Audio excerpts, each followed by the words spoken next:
Welcome to Standing for Truth. I want to thank everybody for being here today.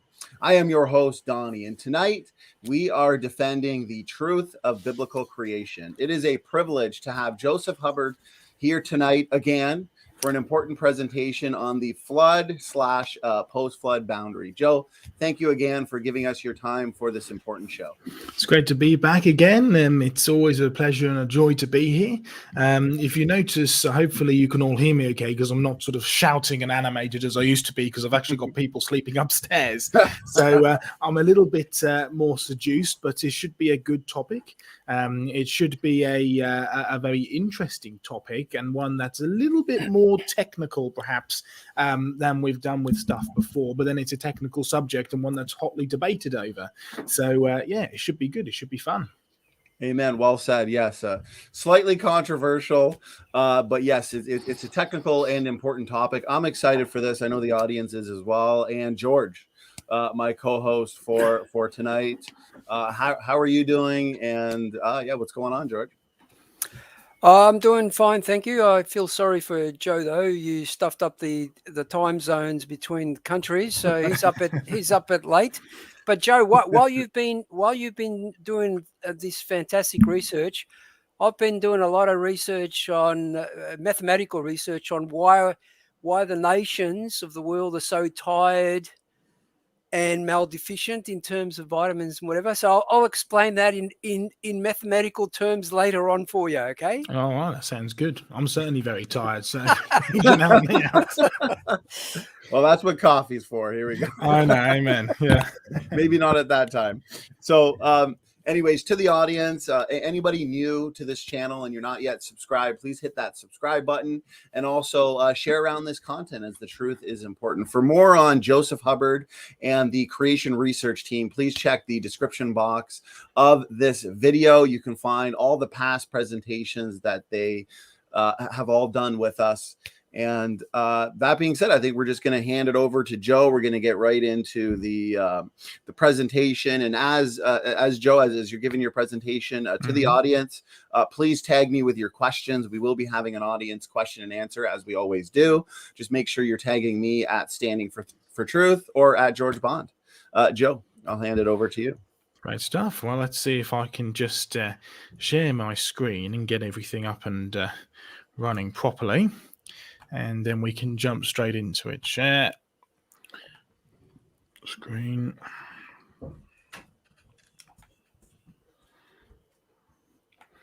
There we go. There it is. All right. Hopefully you can all see that. Flood rocks and flood boundary. And let's start with this. Right. Okay, a little bit of an introduction. I mean, most of you probably know who I am at this point, but a little bit of a background to me and what I do and the ministry and stuff, as well as a sort of interesting update, because I'm currently down in the Isle of Wight in the UK. Now, the Isle of Wight is fantastic. It's the 6th best place in the world for dinosaur fossils, right? Or diversity of dinosaur fossils. So it's a great place to come. Not many people in the UK know about it. So that's a little sort of a hidden secret, although it's more popular now as a tourist place than it used to be. We've come down here to do a bit of research, to dig up some fossils, to have a little bit of a break as well, and to try and get some plans together, because at some point next year we want to hold a big retreat. Right, a big retreat which people like yourself can come on. You can camp, you can stay in a lodge, you can stay in this big place. We have devotions in the morning, we have lots of Bible scripture studies, and we also have presentations, but more importantly, you get to actually come out and help dig up a dinosaur, right? It'll either be down here in the Isle of Wight or somewhere along the Dorset coast, so pray much for the project. But obviously, if you're in the UK and you fancy coming along, or if you're not in the UK and you have enough money to come along, you'll make sure you sign up to our UK newsletter, because you'll find out details about that.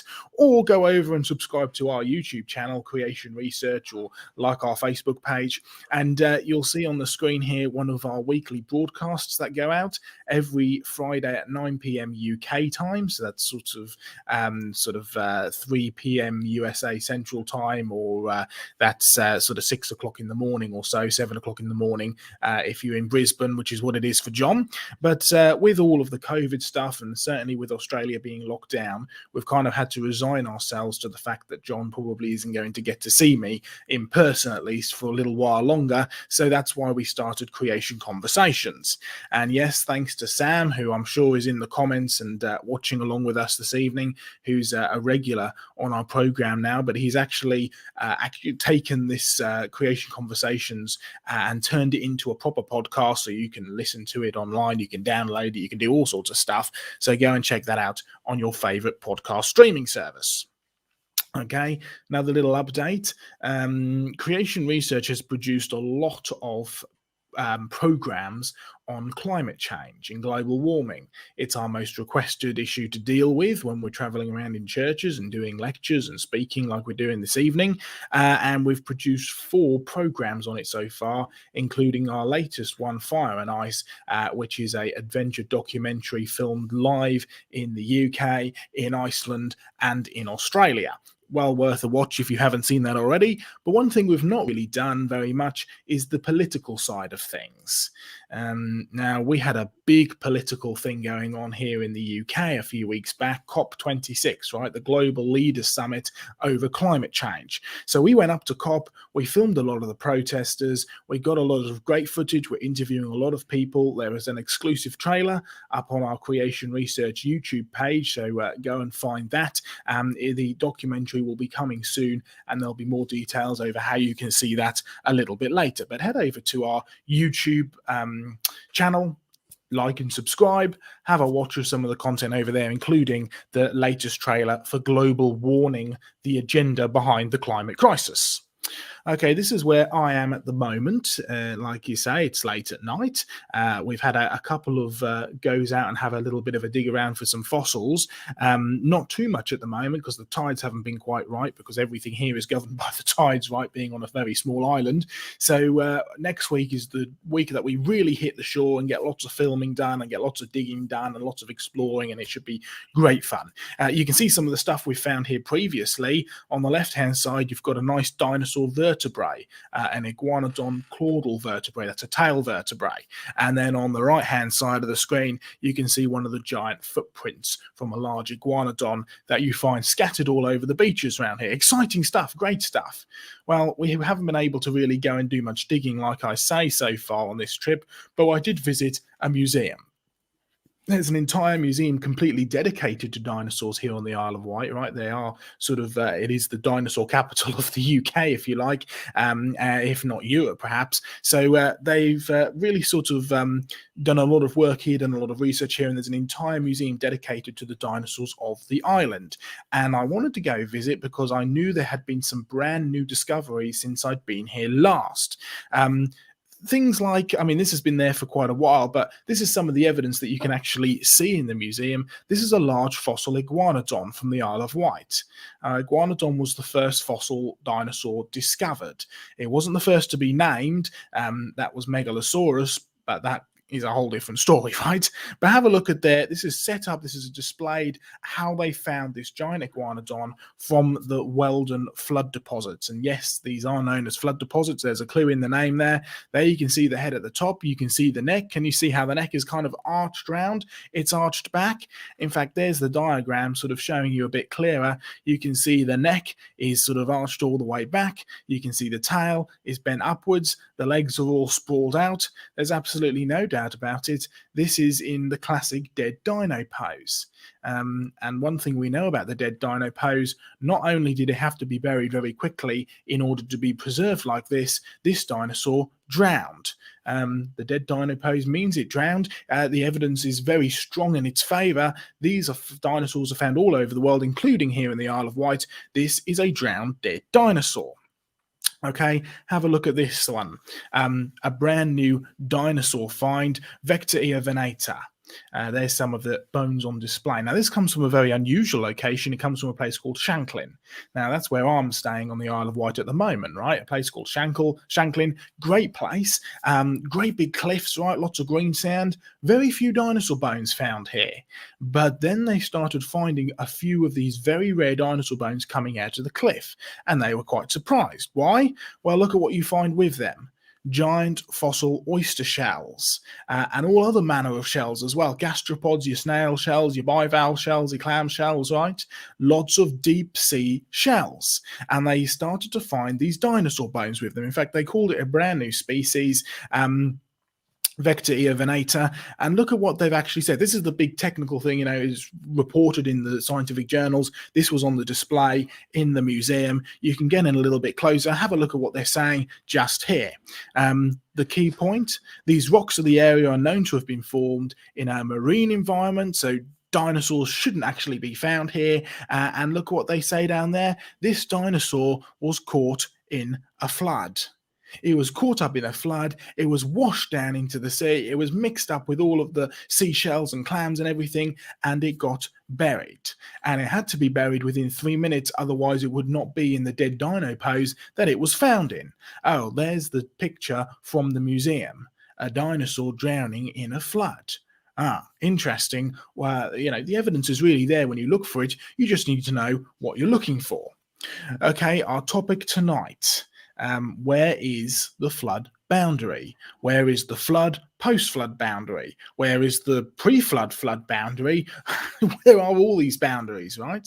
Now, a few sort of words of disclaimer, if you like.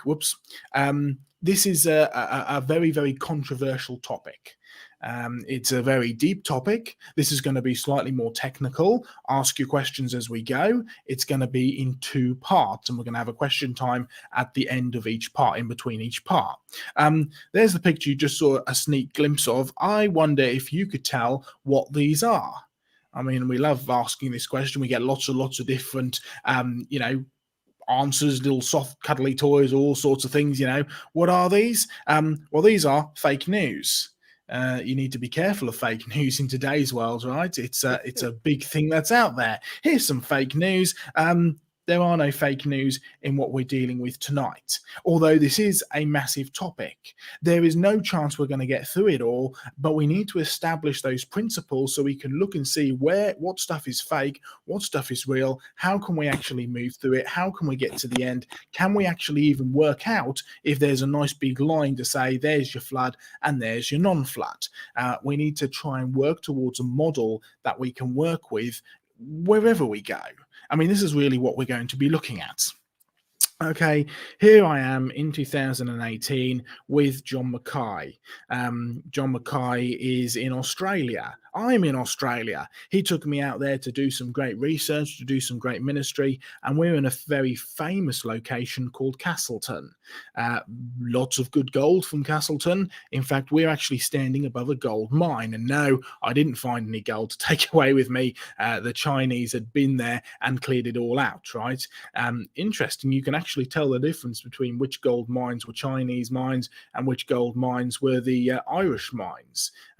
There's a clear difference in the way that they dig and the way that they excavate gold. In these cases, it was Chinese mines and there was no gold left that we could find, but we also went there for another reason. You get some fabulous fossils from here. I mean, just beautiful, great fossils of, these are graptolites, floating sea corals, right?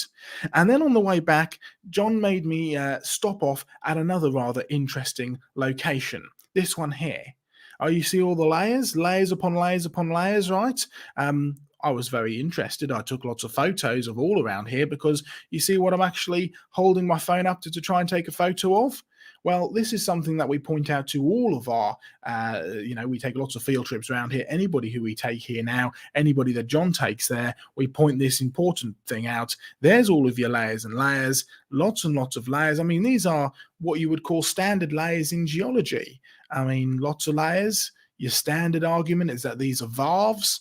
One valve equals half a year, one season, right? 2 valves equals a year. There's lots of layers here. This should be a very, very big deposit, and a deposit that took a very, very long time to form. But look at what I was taking my photograph of. It's a wooden plank, a wooden sword plank. You see, there's no geologist, even though we've taken lots of geologists here who've instantly said, oh yes, this must have taken hundreds of years, if not hundreds of thousands of years to form. Anybody who knows anything about the area and the location knows that this is a very, very quick forming deposit. In fact, it's even got modern sawn timber in it. What are we looking at here? Have a look at John's hand. Can you see all the layers? Can you see the dark layers speckled throughout it? These dark layers are actually a clue because you can count up all of these layers and there are 6 of them. And then a gap. What are we talking about? Exodus 20:11. Remember the Sabbath day to keep it holy. 6 days you shall labor and do all your work, but the 7th day is the Sabbath of the Lord your God. In it you shall do no work. What we're looking at here is a mine. We're looking at a mine that is scooping out water or using tools to like blast the rock out in the first place. And of course, you use lots of water to cool it down. And then it's scooping up the water, pumping all of the slurry mixture, the sediment and the water out and over the top of the hill. And it's running down, sideways down the hill, and it's making a layer upon layer upon layer. But the miners only worked for 6 days because they were honoring the commandment that the Bible says. Remember the Sabbath day to keep it holy. 6 days you shall labor and do all your work, but the 7th day is the Lord's day. You can count these up in layers, then a gap, then layers, then a gap, then layers, then a gap, all in 6 and then a 7th layer, which was when all the mine tools were switched off, right? Everything was shut down, and so the water would just trickle out and it would bake hard in the sun. And then they'd go back in on the Monday and they'd carry on and build up more layers on top of that Sunday layer. This is a 6-day deposit. Monday to Sunday work, Monday to Saturday work, Sunday full shutdown. This deposit didn't take a very long time at all. In fact, it was formed in just a number of years, just a couple of years actually. Interesting. You see, one of the things that we find when we go to places like the Grand Canyon is that the claim is that it took millions of years of evolution, millions of years of deposition, millions of years of sedimentation to actually build the Grand Canyon up, slowly, bit by bit. Of course, you have to ask the question, well, where did all of this sediment actually come from in the first place to actually lay all this down? I mean, that's something that hardly ever gets considered when you're talking about layers and how the flood comes into it and how you have, slow sedimentation. Of course, this is what Scripture says, Exodus 20:11, for in 6 days the Lord made the heavens and the earth, the sea and all that is in them, and rested the 7th day. Therefore the Lord blessed the Sabbath day, and hallowed it. Adam, 6,000 years. Noah, 4,300 years. Babel, 4,200 years. Abraham, 3,950 years. Moses, 3,500 years. Jesus, 2,000 years.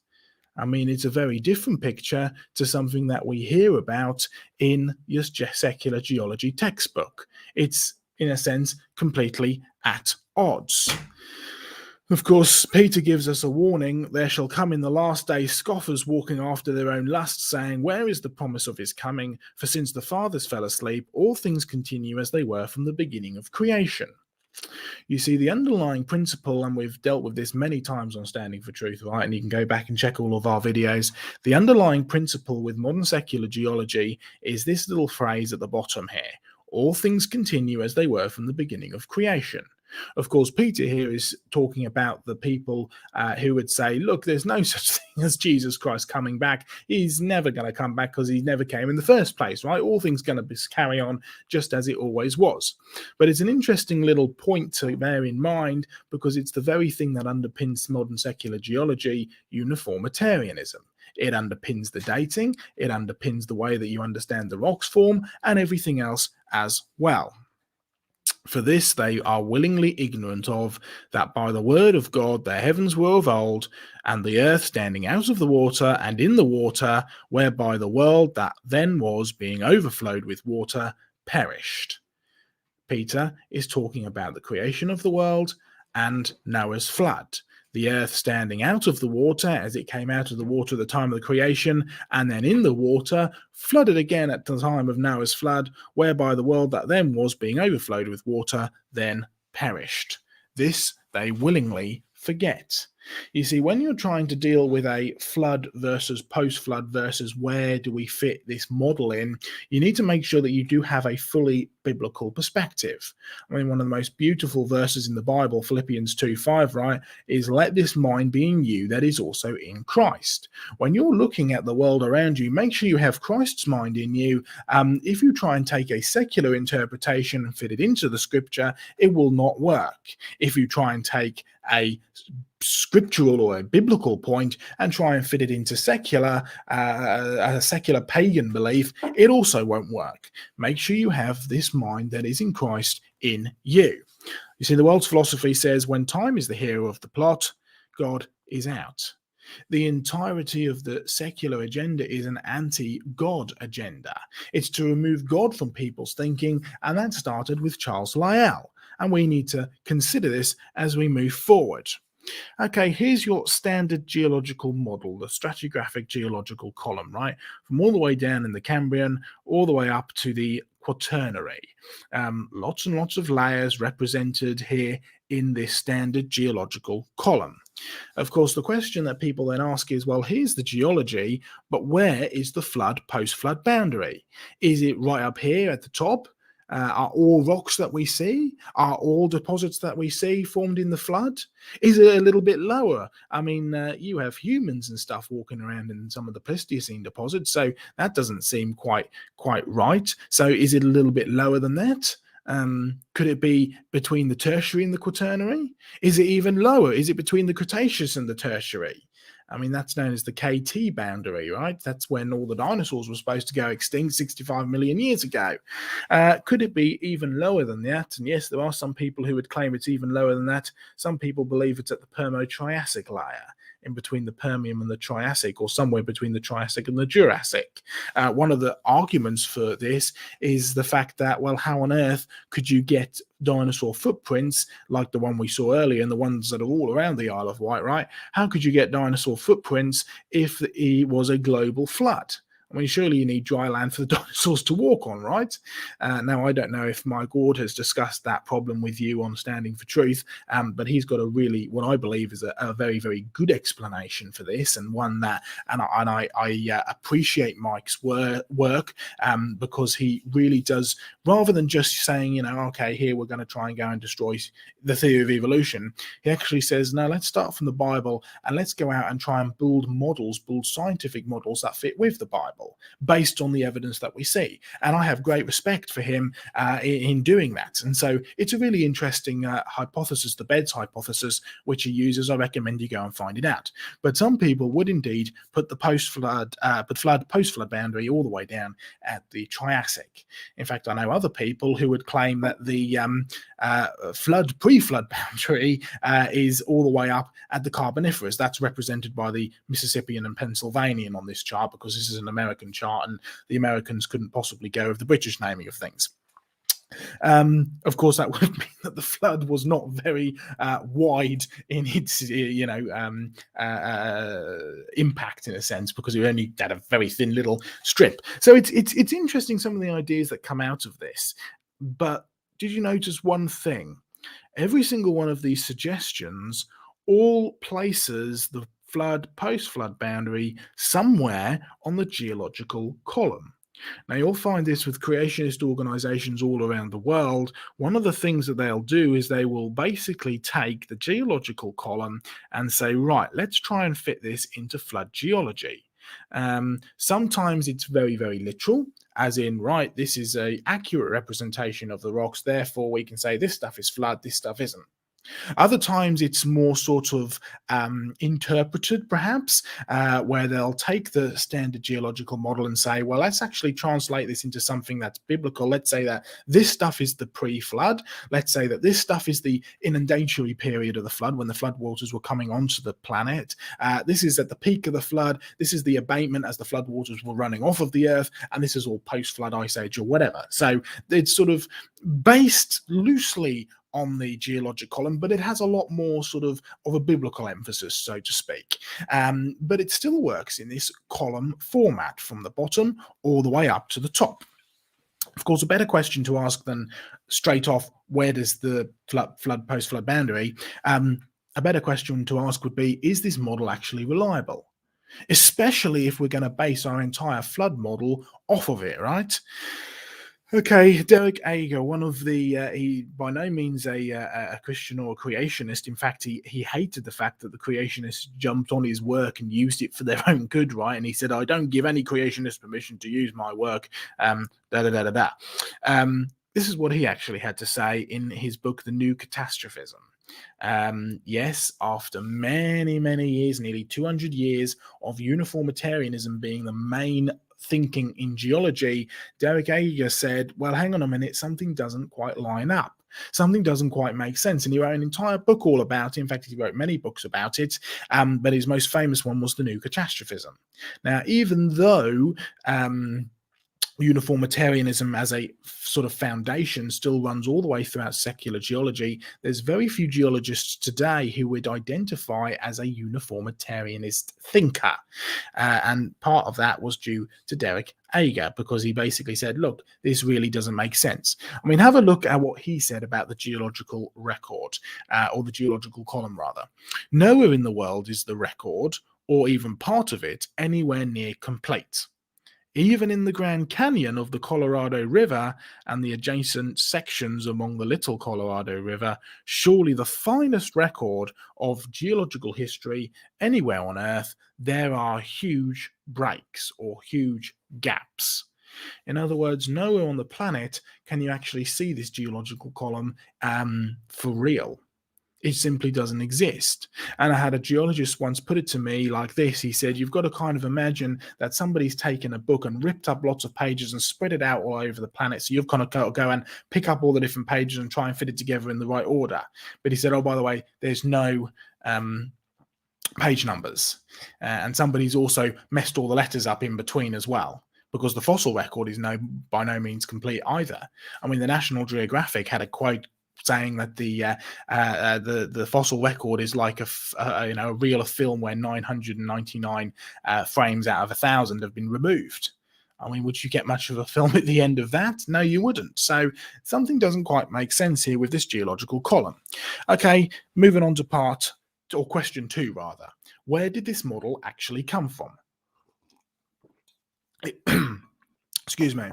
If we can find out how it was developed, it will give us a good idea as to the accuracy of it, or to the agenda actually behind the model. And also, if we're going to actually use this model to try and draw a line to say this is flood, post-flood, we need to ask the question, was this model developed with a global flood in mind? If it wasn't, what was it developed in mind with? Okay. Excuse me. Start with Steno, Nicholas Steno, 1600s. He was a believer in Genesis and Noah's flood. In fact, you've probably seen us do the presentation before with the shark teeth, right? At the time, the medieval world had been heavily influenced by the Romans, first and foremost, but the Romans themselves had been heavily influenced even further back with the Greeks. And the Greeks believed either in a pagan version of events or still a pagan-inspired naturalistic version of events. And they believed that fossils were inorganic tricks by the gods. Of course, medieval Britain didn't believe in many gods, or medieval Europe rather, which is Britain as well. So they said that Satan had put these fossils, these shark teeth, into the rocks in order to trick them, right? Now, Steno was a believer in Genesis and Noah's flood. He's known as the founding father of paleontology and stratigraphy. He believed that the Bible could be trusted from the very beginning, therefore you could trust the world, right? Because it says in Romans that God has stamped his nature on the world, and if God's nature is good and believable, then so should the world be. He actually started paleontology, started this new branch of science purely out of his belief that you could trust the Bible, and he believed that these rocks had been formed by Noah's flood. And his argument was that, well, okay, the bottom layer formed there first. Strata is laid down horizontally. Layers are laid down horizontally. So you have suspended, because of sediments, right, particles, suspended sediment in water that settles down and bulls up from top to bottom. Bottom layer formed first, Steno said, and therefore strata was laid down horizontally. And he argued that this all happened during Noah's flood. Move forward in history and you find the sort of late philosophers, people like Ray and Hooke, the early naturalists. This is sort of around the time of the French Revolution, or the early parts of the French Revolution, which really influenced, which really brought back the influence of the Greeks, especially the naturalistic version of Greek thinking. You'll find that both Ray and Hooke were doubters of the Genesis flood. John Ray and Robert Hooke, they doubted that the Bible was completely accurate.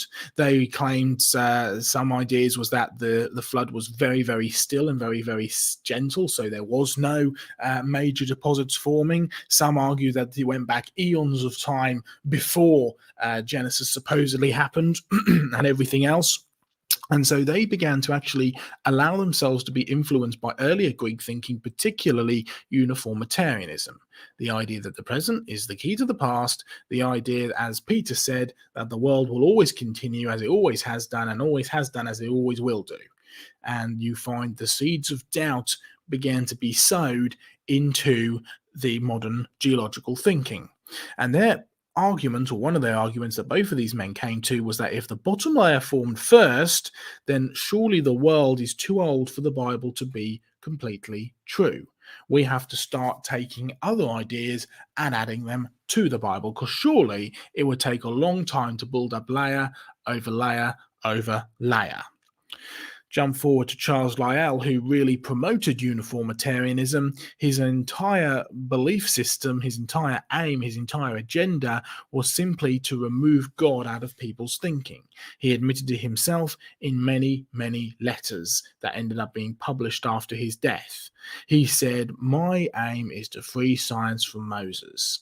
Moses, attributed with writing the first 5 books of the Bible. In there you find the creation of mankind, you find the fall of mankind, you find the judgment of mankind with with Noah's flood, you find the history of mankind with the Tower of Babel, and you find the law of God.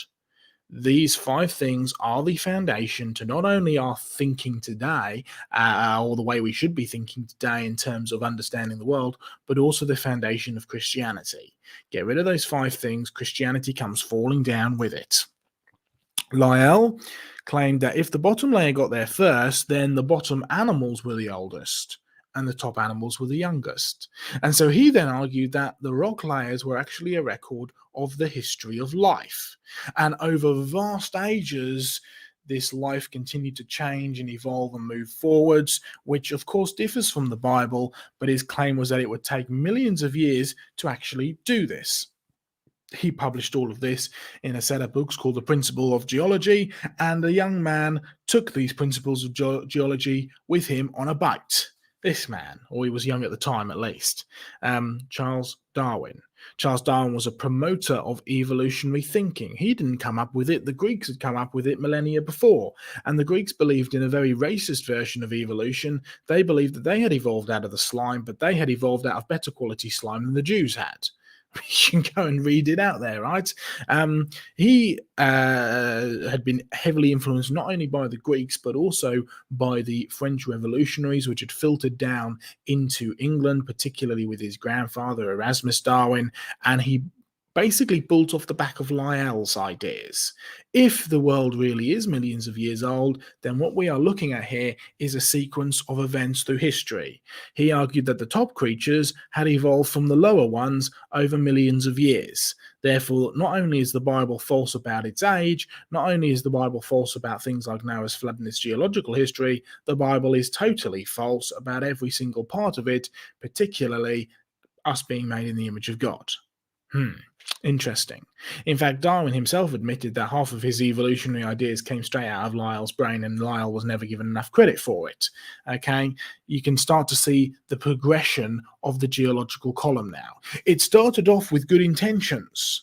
It started off with, hey, Noah's flood formed all of these. But as soon as you start with, okay, horizontal layers, bottom building up to top, within just a few thinkers' time, you end up with the conclusion that the Bible is simply and totally false. Of course, this is what the Bible teaches. You can count up Adam from around 6,000 years ago to Noah, count Noah to Babel, Babel to Abraham, Abraham to Moses, Moses to Jesus.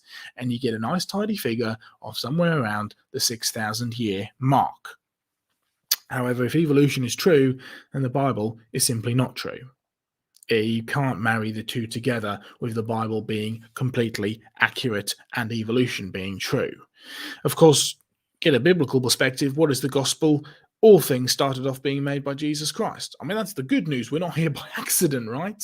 Of course, the good news becomes bad news when you realize we messed up, but then that's what makes the good news ever so good.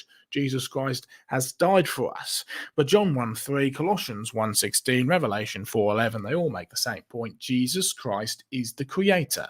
All things were made not only by Jesus Christ, but for Jesus Christ. We have a conflict. If evolution is true, the Bible is not true, and that includes who Jesus Christ is.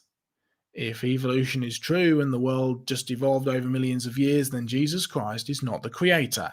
If Jesus Christ is not the creator, then Jesus Christ is not God. If Jesus Christ is not God, not only are we in big trouble, he's also a liar. And he deserves absolutely none of our worship in the slightest. And guess what? We're still in our sin. So that's the point that Paul made. So make sure you're careful when actually allowing yourself to believe in things like evolution and the Bible. They simply don't go together. Okay, how do we actually reconcile all this? From layers and the whole background of where the geological column came. And I mean, this is stuff that we need to deal with first before we can even ask the question, where is the flood, post-flood boundary? Of course, the question that leads off of the back of all of our discussion so far is, well, how could the Bible be true if the rocks are so old? All right, we've simply followed the logic, and it's been followed through history, from the horizontal layers from Steno's day all the way up to Charles Lyell to Charles Darwin and the Bible not being true. All right, here's a nice geological picture. It's got lots of geological features on it. I took this picture myself in Australia when I was there in 2018. Of course, if you go by your standard geological column, the one that was first proposed by Steno, the one that was accepted by the philosophical thinkers in the 1700s, the ones that were really pushed by Lyell and Darwin, at the bottom you've got the older rocks, at the top you've got the younger rocks. This is a record of time according to secular reasoning. Oldest at the bottom, youngest at the top. Here's another example, similar kind of deposit. Bottom layer going one way, top layer going another way. Did this bottom layer get there before the layer above?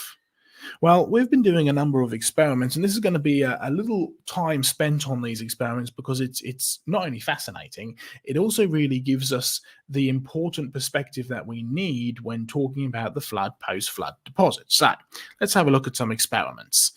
This is one of our strata flumes. This is, I think, the third one or the fourth one that we had tried. We've got a lot more now. You can see some of our volunteers, including young geology students, helping us out here. And basically what you have is water flowing down from one direction. In this case, it is flowing from right to left. It's flowing down the chute. And then in the top of the chute, we are dumping sediment. Mixed sands, quartz sands, mineral sands, a mixture of sands of different densities and different weights. And so let's see what happens as we move forward. There goes in all the sand, all the mixed sand.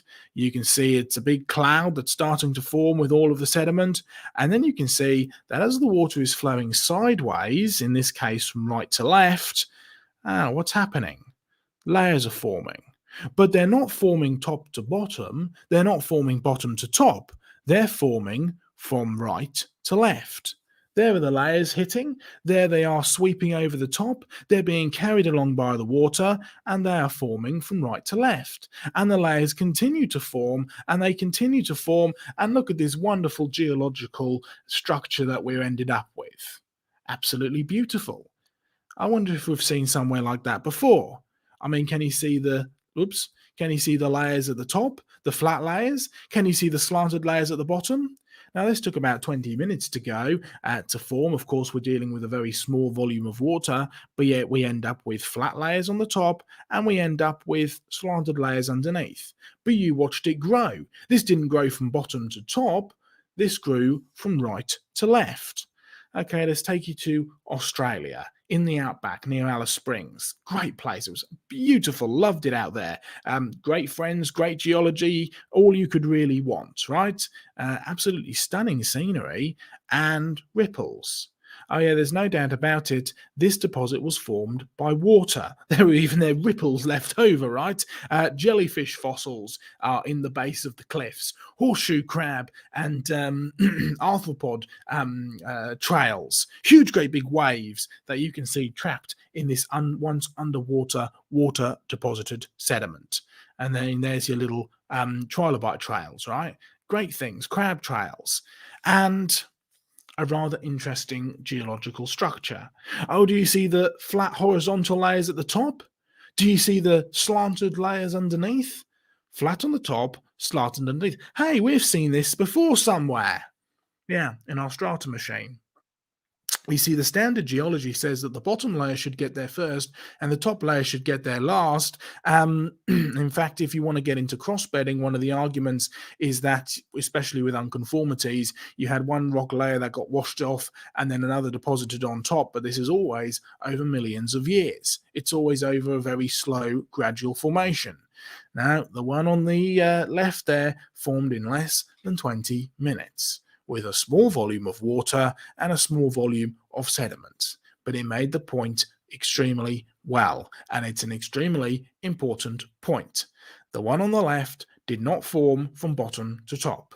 The one on the left formed from right to left. It formed sideways. It formed as water flowing sideways carried the sediment and slurry and began to deposit it down. Just took a couple of hours in this one. This was the early one. Some of our later ones are dealing much bigger and with much more water. And when I was over in Australia, and I spent about 2 days working with a rocket scientist on actually designing these, and we actually ended up getting it so we could do it in front of a large audience. And it only took about 10 to 20 minutes, right? If you get it right, it can happen very fast. Of course, the one on the right claimed that it was 100 million years to actually form this deposit. There's another example. Flat rocks on the top, slanted rocks underneath. This is in the USA, by the way, and you can also see it at this rather famous location, the Grand Canyon, right? Coconina sandstone on the top. One of the things that John had told him when he was in university is his geology professor came in one day and said, sorry, chaps, the rocks in the Grand Canyon grow all sideways. And then he went off and never said anything else about it, but he got John thinking. What did he mean by this? You can go and visit the Grand Canyon. Turns out he's absolutely right. The rocks do get old sideways. They don't get old bottom to top. They're full of this cross-bedding. They're full of these layers that are all over the place that have to form flowing sideways. I mean, just think about it for a moment with rock layers, right? Only moving water actually erodes in the first place. I mean, to get these rock layers, you need sediment. Now, sediment doesn't just hang around in water waiting to settle. You've got to actually break that sediment up, right? Moving water actually erodes this and breaks these sediments down. Only moving water can actually carry mud and sand into position, and it moves sideways. It flows in one direction.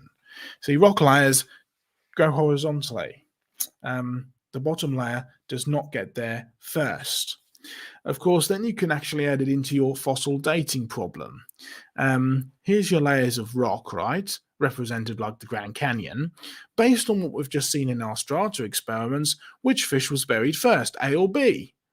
Now, if you go by the secular geological book, it says that that yellow line there where fish B is in was laid down first, because the bottom layer got there first, the top layer got there last, therefore that middle layer with fish B in it is the oldest. Therefore fish A was formed last. Therefore fish A is the youngest, fish B is the oldest, and fish B was buried first according to secular geology. But did you actually get it right? According to what we observe in the world with the way that strata behaves, particularly in water, fish A was buried first, because the rock layers formed in this case from left to right. As water flowing sideways carried this slurry of sediment, it actually deposited stuff moving sideways, left to right. A was buried first, B was buried last. So then you can ask yourself, well, does this order, this fossil order, show the progressive history of life from worms at the bottom all the way to fish at the top? No, it simply doesn't. The worm fossil actually got there last because rock layers form sideways. Now, this is a huge new concept, if you like, but it makes the point very well. Rock layers have got nothing to do with time, but everything to do with the process. Now, if you want to see more real life evidence of this, you can not only go online, you can go to the Ask site on our website, Ask John Mackay. You can find the links to real research papers, including secular research papers, which talk about this point. It was first talked about in the 1800s by a guy who was working on Venice. Venice is slipping down into the sea because the rocks which Venice is built on, or it's hardly ever rocks, it's just really a slurry of sediment, is flowing sideways. And it's moving sideways slowly into the sea. That's why it's sinking, right? And he was working on the delta beds there, and it's really rather fascinating.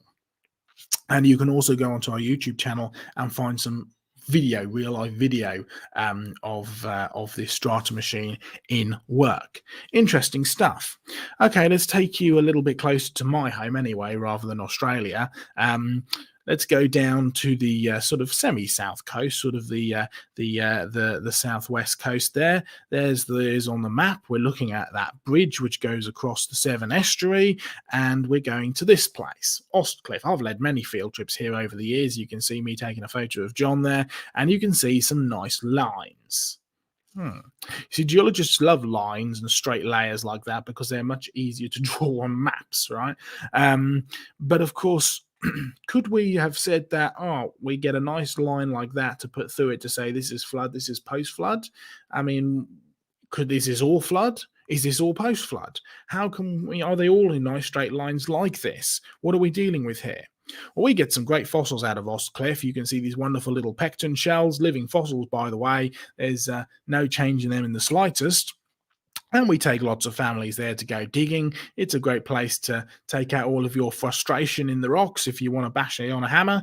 And there you can see the diagram looking at the geology.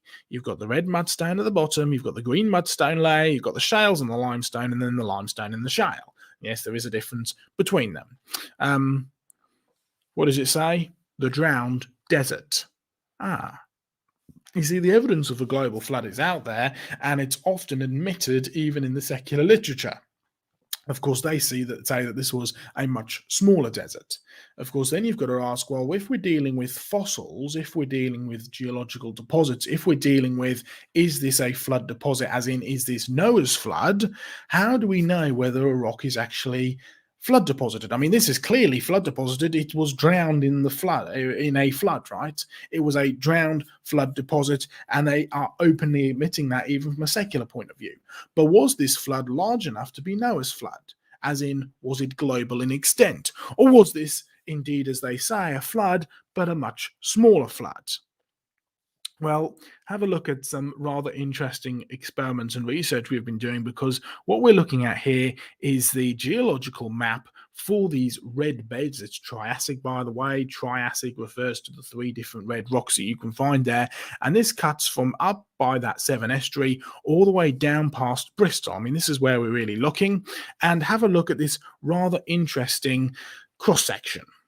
I mean, can you see, it looks a bit of a mess, but you've got these big loops, and then you've got another loop cutting through it, and then another loop cutting through it at the top. Lots and lots of different layers, and lots of different loops, and these are supposed to take millions of years to form. Hundreds of millions of years to form, actually, in some of these cases, and it takes slow, gradual build-up, slow, gradual erosion, slow, gradual lifting and folding. If you actually want to get this. Okay, well, let's take you to Jurassic Ark. Let's take you to Mark 6 Strata machine. This is the one I mentioned earlier, the one that we did a lot of experiments with. There's the group of people that we were demonstrating for. You can see me with the microphone. You can see Clem to the right. He's our rocket scientist who's working with us, holding a big pipe into a bathtub of slurry, a slurry mixture of sand, mineral sand, quartz sand, and water. There we are, fixing the machine, making sure that all the water can actually flow through okay, and there you can see the water flowing. In this case, it's flowing from this angle of the picture from left to right. The water is flowing down the machine, and it's carrying with it that slurry of sediment. And then let's step it up to an even bigger, even faster one. And look at what we're starting to actually see. If you raise up the water fast enough, if you have enough of it, the water will actually erode and deposit at the same time. It does it as it goes because, well, water can travel different speeds when it hits friction, and so the water is traveling slower down the bottom than it is at the top, so it's eroding at the top and laying down at the bottom. And look at some of the structure you start to get. Absolutely beautiful structure, and hey, I wonder if you've seen something like that before. Absolutely beautiful structure, by the way, and it's very, very similar to our geology textbook. It's just on a smaller scale. But one of the great things about water is that it always behaves the same whether you have a little amount or whether you have a lot of it, right? It behaves in the same patterns. It behaves in the same way. You don't need millions of years, you just need the right process. And it just so happens that the process that we observe in rivers, in lakes, in modern deposits and modern formations, as well as these experiments like this, is that sediments form sideways. You don't need millions of years in the slightest. Just 20 minutes it took to get all of these beautiful geological formations. Not time, but a process.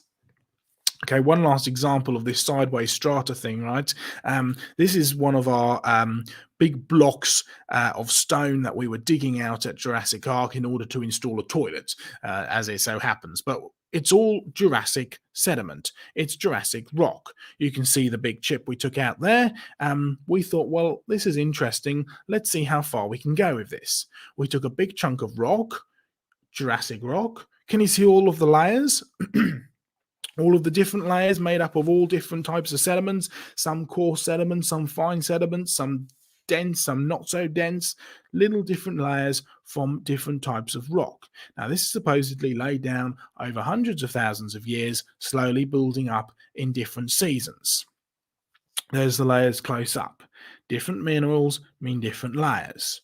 There's a close up even further of the original rock. Well, let's take this rock and let's smash it up. Let's completely and totally bash it up. Let's grind it back into the original sediment that it was, mix it all up, and then let's stick it through our strata machine. What we're trying to do is see if, well, if this is really slow, gradual deposition over millions of years, then it means that those different layers are the result of different seasons. However, if we mix it all up with the slurry and turn it back into the original sediment and push it through the strata machine, if it was indeed laid down by water traveling sideways, you should be able to make a rock sequence, a rock formation which matches the original. If it was indeed, as it is claimed to be, slow gradual processes over millions of years and different seasons, then it shouldn't match. It should just simply be a mess. There's Clem telling us that it's our third trial on this to make sure everything goes right and to make sure that we test it enough times. There's the deposit beginning to form as it grows. You can see it's forming from right to left. It's building up, and hey, it's starting to look quite similar to that original rock formation. There's the original rock. There's the reconstituted rock in only 20 minutes. Side by side, they're pretty much spot on. Hardly any difference there. The original, which supposedly took millions of years, couldn't be formed in just 20 minutes if you have flowing water, and it matches up very nicely. The point, not time, but process. We've been using this a lot now, and we use this in a lot of our talks, right? But it really is true. Rock formation has got nothing to do with time, everything to do with process. You need to have the right process. But pick the wrong process and you will get the wrong time result over and over again. Okay, the point, the geological column doesn't work. It's not only based on an anti-biblical, anti-Christian agenda, it's also based on the idea that the rocks on the bottom got there first and the rocks at the top got there last, and that's not how rocks behave. And we can show example after example of this, right? And we could be here all day. And like I say, this is a massive topic. We can't get through it all tonight. But we have to start with this point. If the bottom got there first and the top layer got there last, then the geological column, the stratigraphic geological column, would at least have some standing. But it doesn't. It's simply a dead end. The point? The geological column does not work. Therefore, any flood model that is based on the pagan geological column will be faulty in its thinking. Rocks form sideways, and so what we need is a model which actually works with this. So we can't simply just take a line and say, right, there's your flood, post-flood boundary. Because as Derek Ager also pointed out, it's very easy to tell where rocks start. It's almost impossible to work out where they finish, right? So it doesn't work. The geological column is a dead end, and any flood model that is based off the geological column is also a dead end. You need to make sure that you have a fully biblical perspective, as well as one that lines up with what we actually observe in the real world. For in 6 days the Lord made the heavens and the earth, the sea and all that is in them, and he rested the seventh day. There's a good place to start. It's a good place to start. It's a good place to move on. And it's also a good place to break. So I'm going to stop sharing for now. And let's have a few questions as to what we've already done before we move on to the bigger topic of, well, where actually is the flood, post-flood boundary? Awesome. I think that's a great idea. We've got a ton of relevant questions to the side. So, Joe, is it your, do you want us to just maybe get to a couple of these, few of these, and then let's do a couple. Yeah, let's do Okay. a couple and talk through a few things, and then let's move on to part two. Okay. All right. Perfect. So the first one that came in here relevant to the topic is a question from Jackson Rowe. He asks, question on pre-flood boundary. Why are no footprints or fossils found before the flood? No mud in the 2,000 years before the flood for dino prints, etc. Okay. If you put the flood, pre-flood boundary where most creationists would put it, it would be at sort of the Precambrian, Cambrian layer, right? And what you're looking at is most of the Precambrian rocks are not what we call sedimentary rocks. They are igneous rocks or metamorphic rocks. In other words, they're volcanic or have evolved some form of volcanic process. Now, you shouldn't be surprised on day 3 of creation, you'll find that the world was completely covered with water, and God said, let the dry land appear. So you have two major things. The first thing is you have massive tectonic activity ripping up the Earth's surface and pushing it up out of the water, but you also get an incredible amount of erosion from that. And so you do get some sedimentary rocks as a result of that, but most of them would have simply been destroyed and washed away, right? Particularly destroyed during Noah's flood. So you'll find a lot of these volcanic rocks and stuff couldn't sustain footprints anyway, but then you'll find that there was nothing around to actually make footprints on day 3 of creation, right? That didn't come until day 5 and day 6. All right, then you have to picture a created world. We know that the created world was very good.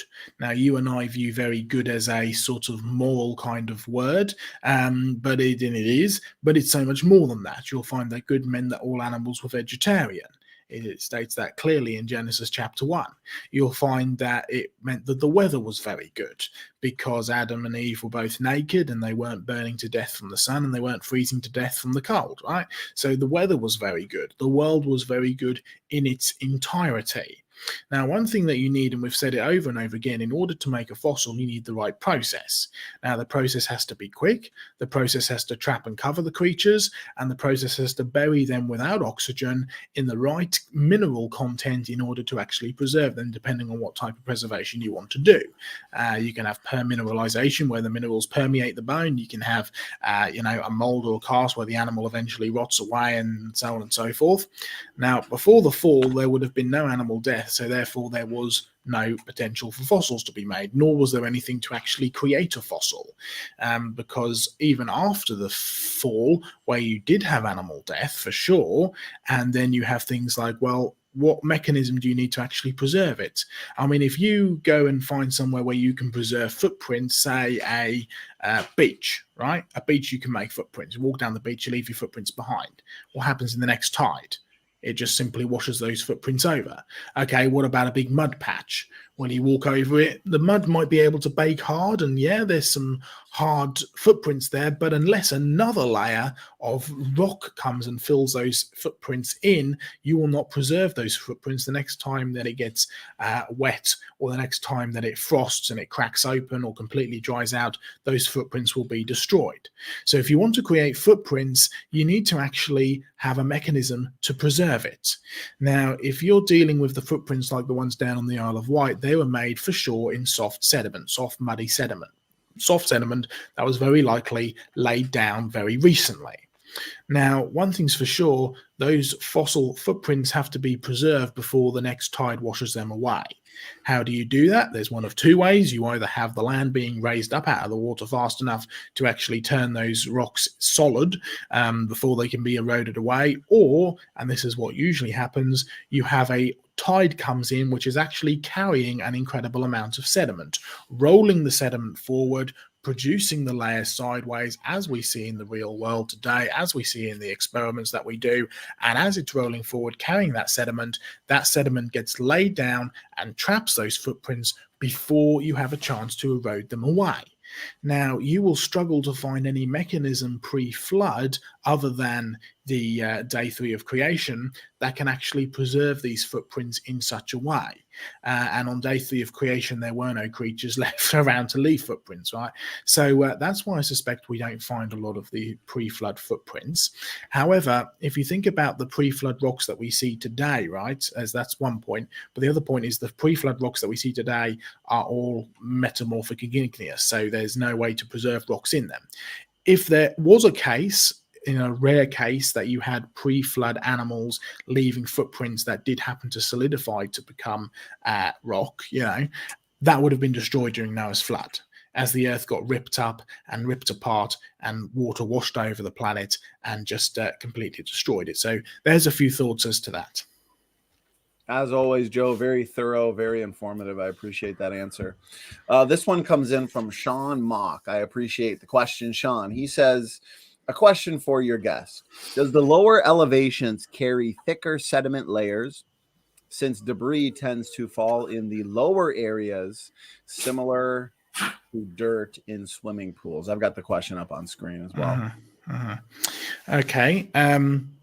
You will find that when you have a thing like a swimming pool, like this is a classic example. You probably did it in your primary school thing. You get a glass of water, you put very dense, thicker rocks, right? Thicker sediments like pebbles and rocks.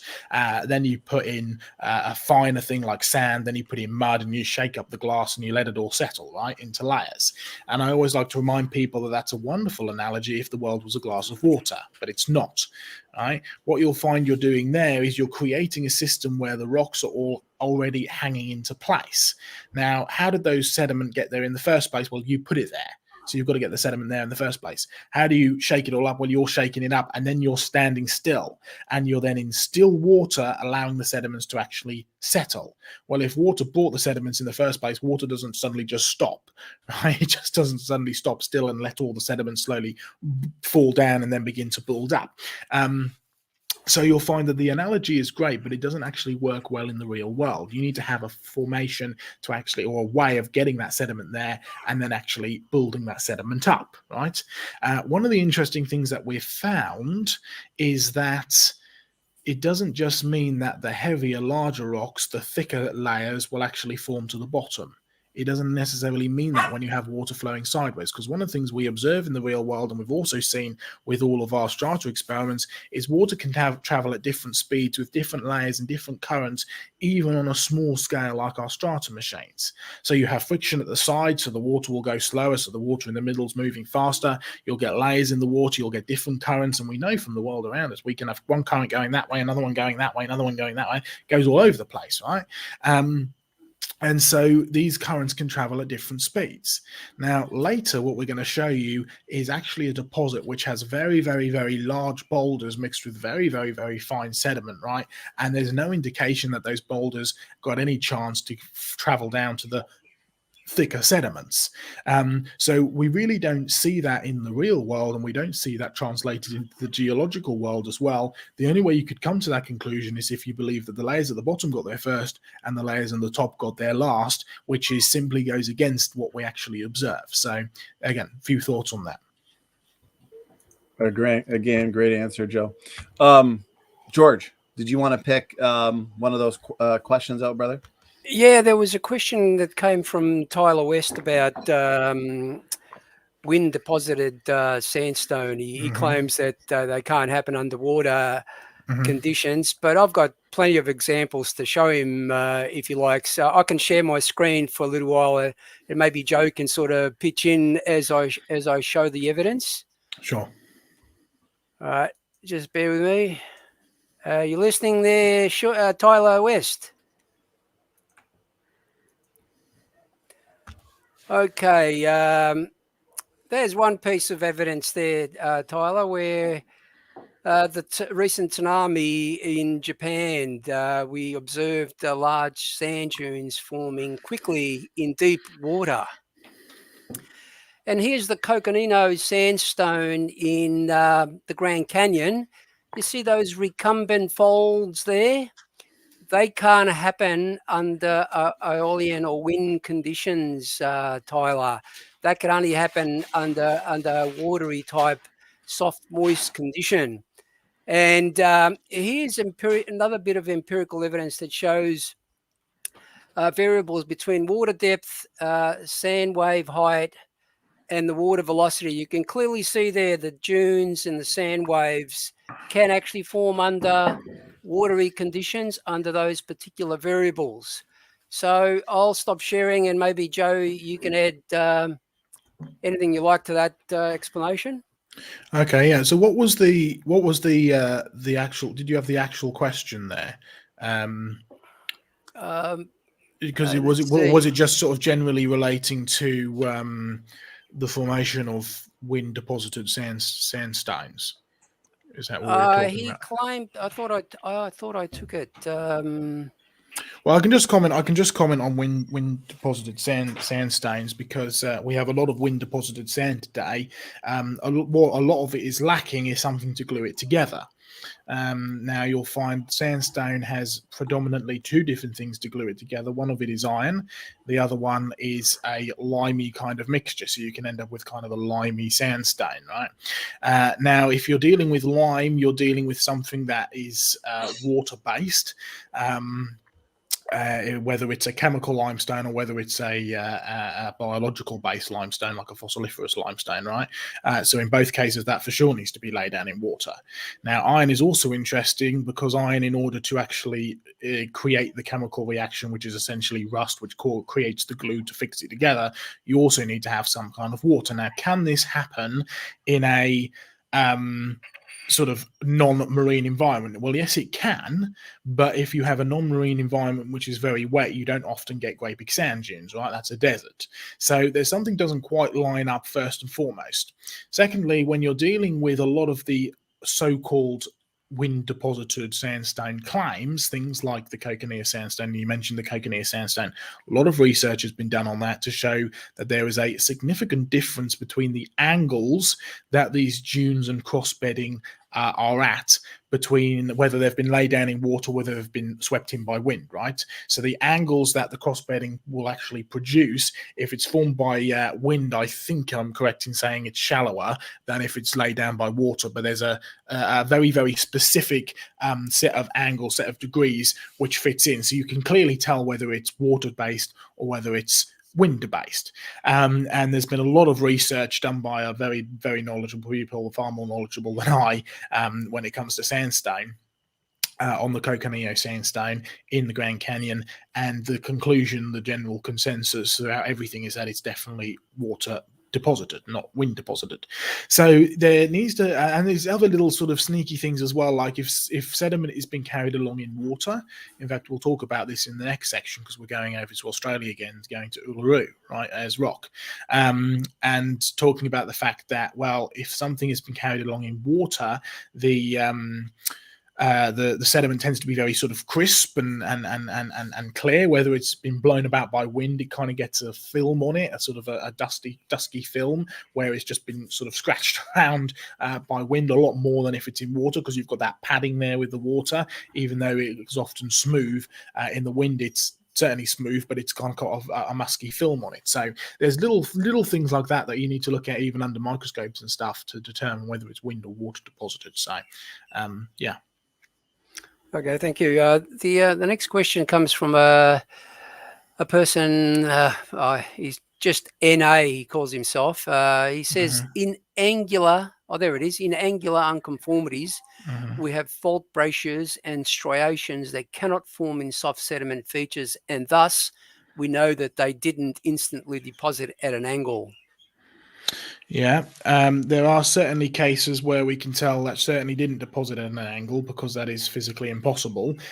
You can get, like you saw, there were certainly angles and stuff in our strata experiments that we were doing, but some of them are just simply too angular, right? And you'll find these fault breccias and striations and bent rocks and all this kind of stuff is often claimed as, well, this is something that has been deposited, and then very slowly over millions of years under lots of pressure you end up creating a bend or a break or so on and so forth. Okay, two major problems with that. Thank you very much. Cup of tea, cup of coffee. It's late here. The two problems is, if you want to try and break solid rock, it simply doesn't work. It just cracks. You don't end up getting stuff nicely in that kind of formation. So you're left with two options. You either lay down the rocks normally and then you cause great uplift in order to bend them, or you have to actually melt the rock so that it becomes soft, and then you kind of break and bend it to create these different formations, right? Now, if you want to melt the rock, you're actually going to metamorphose it. So you're going to turn it into a different rock entirely with a different chemical structure, right? Limestone to marble, or so on and so forth. Shale to slate, and then on to gneiss, and so on and so forth. If you so that doesn't work either. So what you end up with is, yes, this laid down normally. It did not form these things during sedimentation, but it was bent. It was created. These faults and stuff were created very, very soon after initial deposition, as the land was moving about very rapidly, so that it hasn't had time to fully solidify, and then you end up with all of these different features, right? So you're absolutely right. There are some things like angular unconformities which cannot be explained during sedimentation, but they have to have happened very soon after sedimentation, otherwise you'd never get them in the first place, all right? So it has to happen soon after sedimentation, so the sediment is still soft enough to actually create these.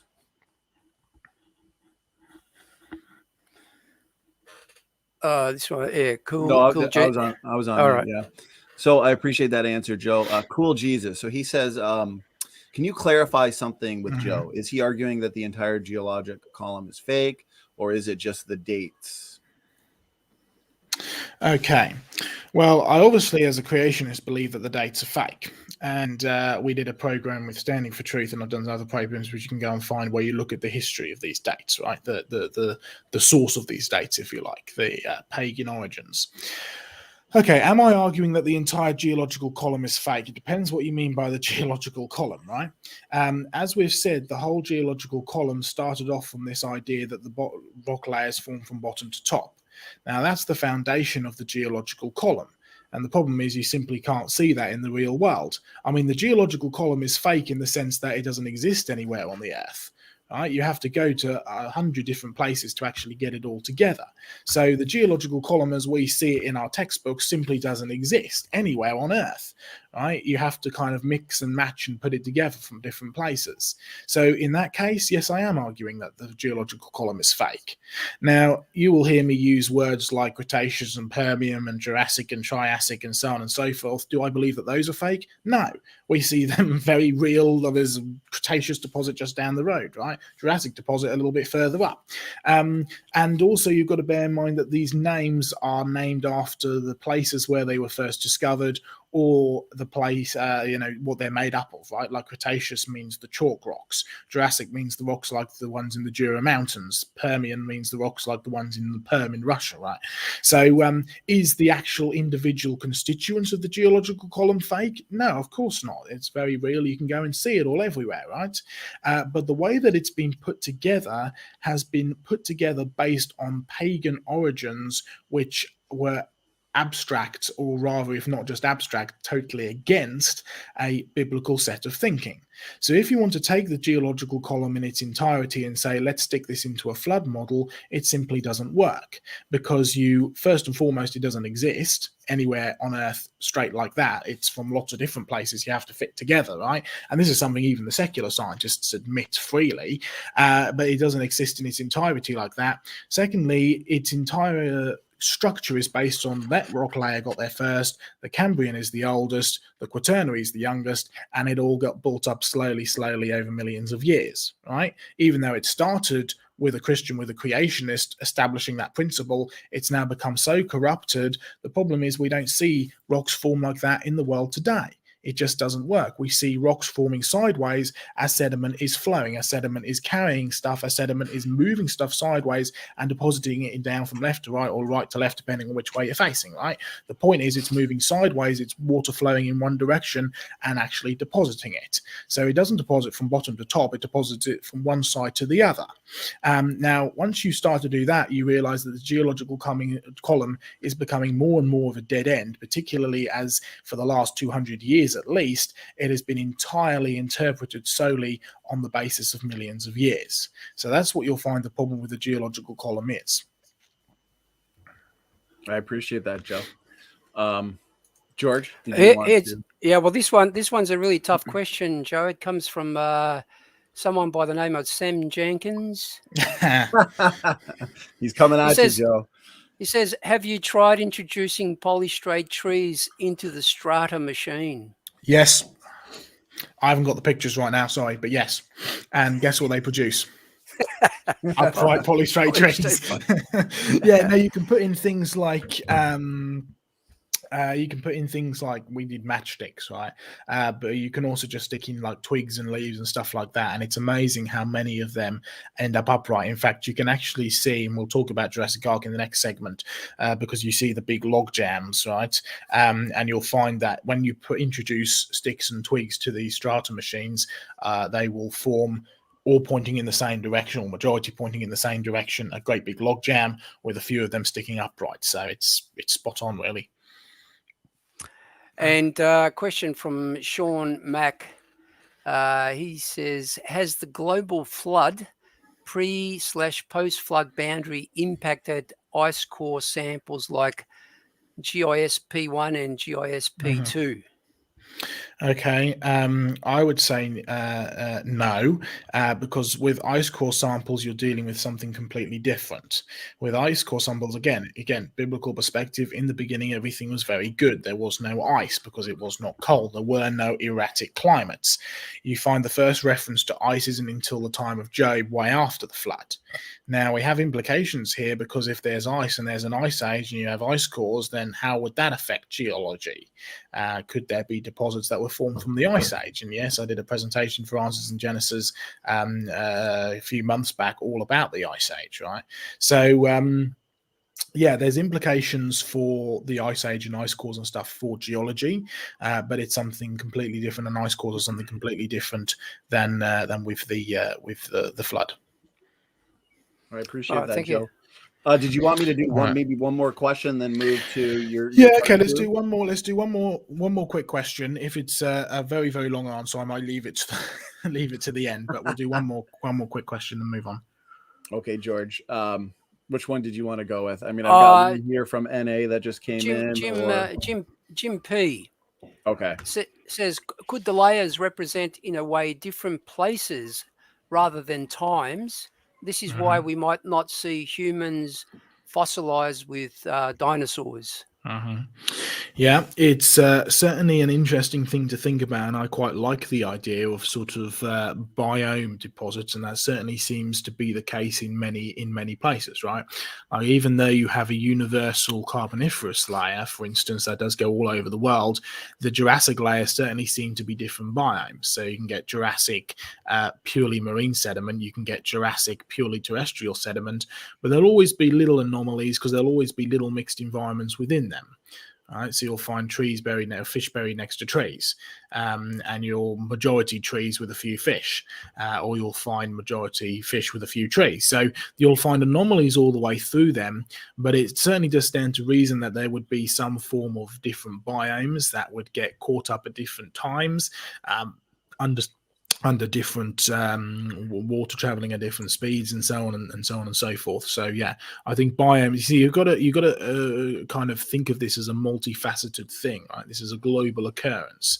So first of all, you've got to get your geological formations right, and the way that geology forms right, and then you've got to also build into the factor the different biomes and stuff like this, and then currents moving at different speeds and currents going at different directions and so on and so forth. So it's a very, very complex picture, which is why I said there's no way we're going to get through everything tonight, right? So yeah. All right, great response. As you know, we can answer questions, all day and night. So that being said, Joe, why don't we hand it back to you for the next phase? Sure. Let's get my screen up once again.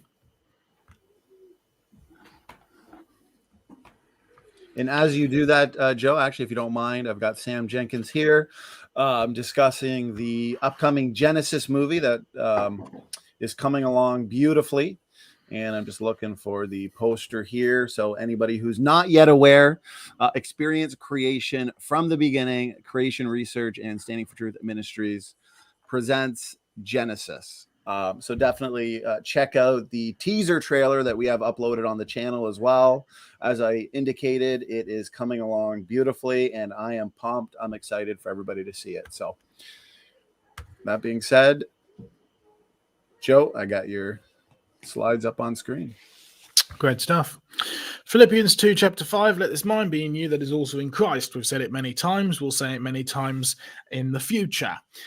Make sure you have Christ's mind as you're working through this issue. All right, how to recognize a flood deposit. What is a flood? First of all, a flood is water being where water shouldn't. If your kitchen tap bursts and it all goes over onto your floor, you've got a flood in your kitchen. Right? A flood is water being where water shouldn't. So what are we looking for when we find evidence of flooding? You need to look for evidence of fast flowing water. You need to find evidence of mixed environments, and you need to find evidence for modern flooding events. You can actually match them up quite nicely because water behaves like water, whether there's a little amount of it or whether there's a large amount of it. It behaves the same. So this is the kind of stuff that we're looking for, and we're looking for this flowing water and mixing up environments as it goes. Well, John's mentioned Jurassic Ark many times. In fact, I think we're not going to get through this whole topic tonight, and I think it would be good to use this today as a bit of a sort of foundation laying, but I think it would be well worth bringing John back in sometime fairly soon, I should expect, maybe even before Christmas if we can fit it in, and do sort of part 2 of this flood, post-flood boundary question, getting John on this as well, because he's really the mastermind behind a lot of these strata experiments. But let's take you down to Jurassic Ark in Australia. There's Australia, that's where Gympie is, and let's show you some of the things you can see at Jurassic Ark, because we take lots of people around, we take lots of kids around, lots of high schoolers around, even some big group of the public members around and scientists and all sorts of stuff, and they get to come up and dig fossils. This is what we're kind of talking about tonight, the fossils at Jurassic Ark, and seeing how they line up to our post-flood boundary discussion. You can find out more about Jurassic Ark at creationresearch.net. You know the emails and everything in the websites by now. We've got some great dinosaur track displays there. We take big groups around to talk to them about dinosaurs, and we already mentioned this early this evening about the drowned dinosaurs, so great evidence there. Plus we have some brand new technology, which means you can take a selfie with a dinosaur, so it's great fun as well, right? Great big 3D virtual reality dinosaurs flying over your head, as well as learn what is the process behind fossilization. Great fossils you can create, by the way, absolutely beautiful stuff. And the most important thing that you learn is that all things were made by Jesus, just as it says in Colossians 1:16. And you find the true history of mankind is that in the beginning everything was created very good, mankind messed up, and so have been going from good to bad to worse ever since. And then you come to the flood, the judgment at the time of the flood, and that's when we start dealing with our flood rocks. Our Jurassic rocks, Jurassic just like the rocks in the Jura Mountains. You can find that we've been found down on the original site, the original logs, right? We've been excavating stuff ever since. That dam has now been built up to be three times the size, actually. It's been dug out and built up in order to protect all of our wonderful flood deposits here, and we've now excavated a lot more than what you can see here. Jurassic, named after ones from the Jura Mountains. They are almost identical. They're certainly close enough in similarity to be able to classify as Jurassic rocks, and it was Alexander von Humboldt who first actually named them while he was traveling around and noticed all of these similarities. But you find one thing, it's got nothing to do with the millions of years, and there's plenty of evidence that these are simply not 150 million years old. Not just from all of the fossils, but also from the types of fossils that they actually are. Okay, what are we dealing with? We're dealing with trees, fossil logs. Notice that they have no branches. No branches at all. They have no roots either, or rootstocks. They've been picked up, they've been ripped off, they've been completely stripped of all branches and everything, and they've been dumped in a great big pile.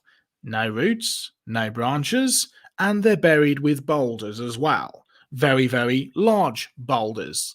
Okay, we get the hose out, make sure we clean everything up, get everything nice and ready for people to see, and they can actually see the evidence for themselves.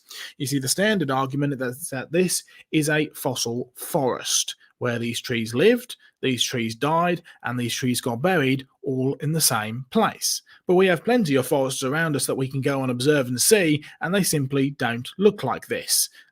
This tree has been ripped up, it's had its roots ripped off, it's had its branches ripped off, and it's been buried very quickly. This is what we're looking at. There's a large pine log. Oh yes, these are so well preserved we even know what kind of tree it is. There's your log there, and have a look at what one of our geologists, Liam, is actually talking about. He's pointing down to one of the layers. There's the strata, the layers that the rocks are actually sitting in. There's the strata direction, and you see that the log is actually sitting up in the strata. It's protruding many layers of the strata. This is a polystrate, a polystrata, a many-layer tree. It's cutting up through many layers.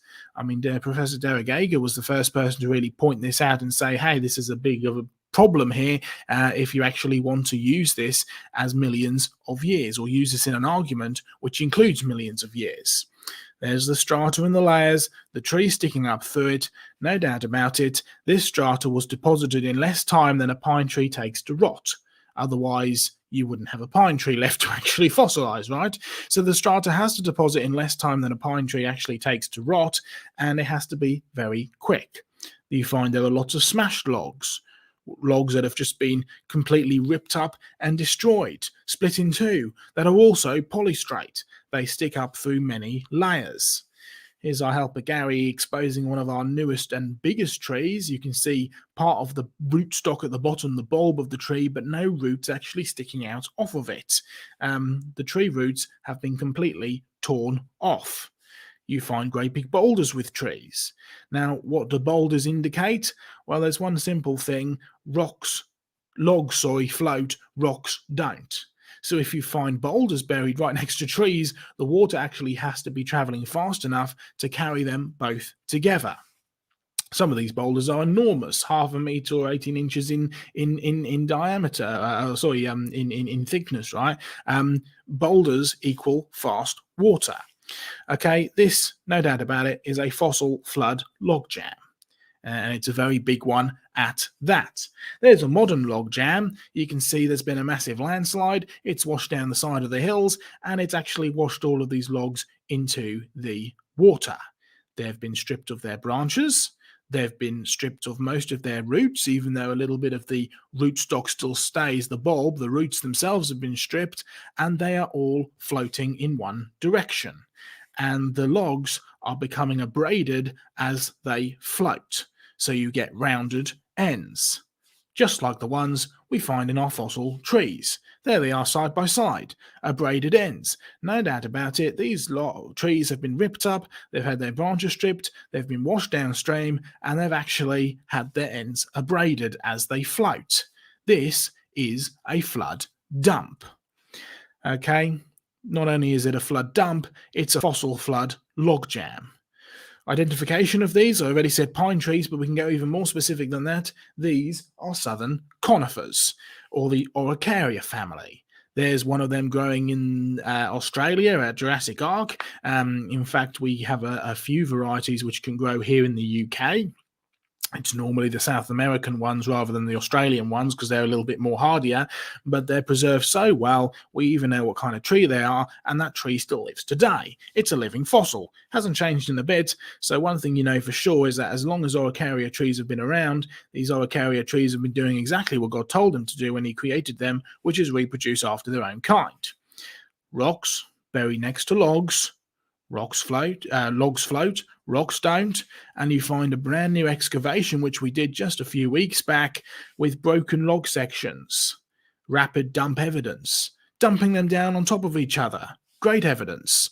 So what you find when you find these buried next to rocks and boulders is that this gives you an indication of the velocity. How fast was the water flowing, and which direction was the water flowing? Log orientation, predominantly southwest to northeast. Now, first year or early second year of university, when I was doing geology, right, the first thing that it taught me was that you can see which way that water was flowing if you get these large elongated fossils all pointing in the same direction. And that's what we've got here. Log orientation, southwest, northeast, these have been flowing into position. Southwest, northeast, all across of our deposit. Northeast, southwest, there it is. Interesting. Big logs all pointing in the same direction, buried next to rocks. Very, very fast deposit indeed. Orientation, broken trees, abrading, mixed dumped, rocks, they all show that this was flood deposited.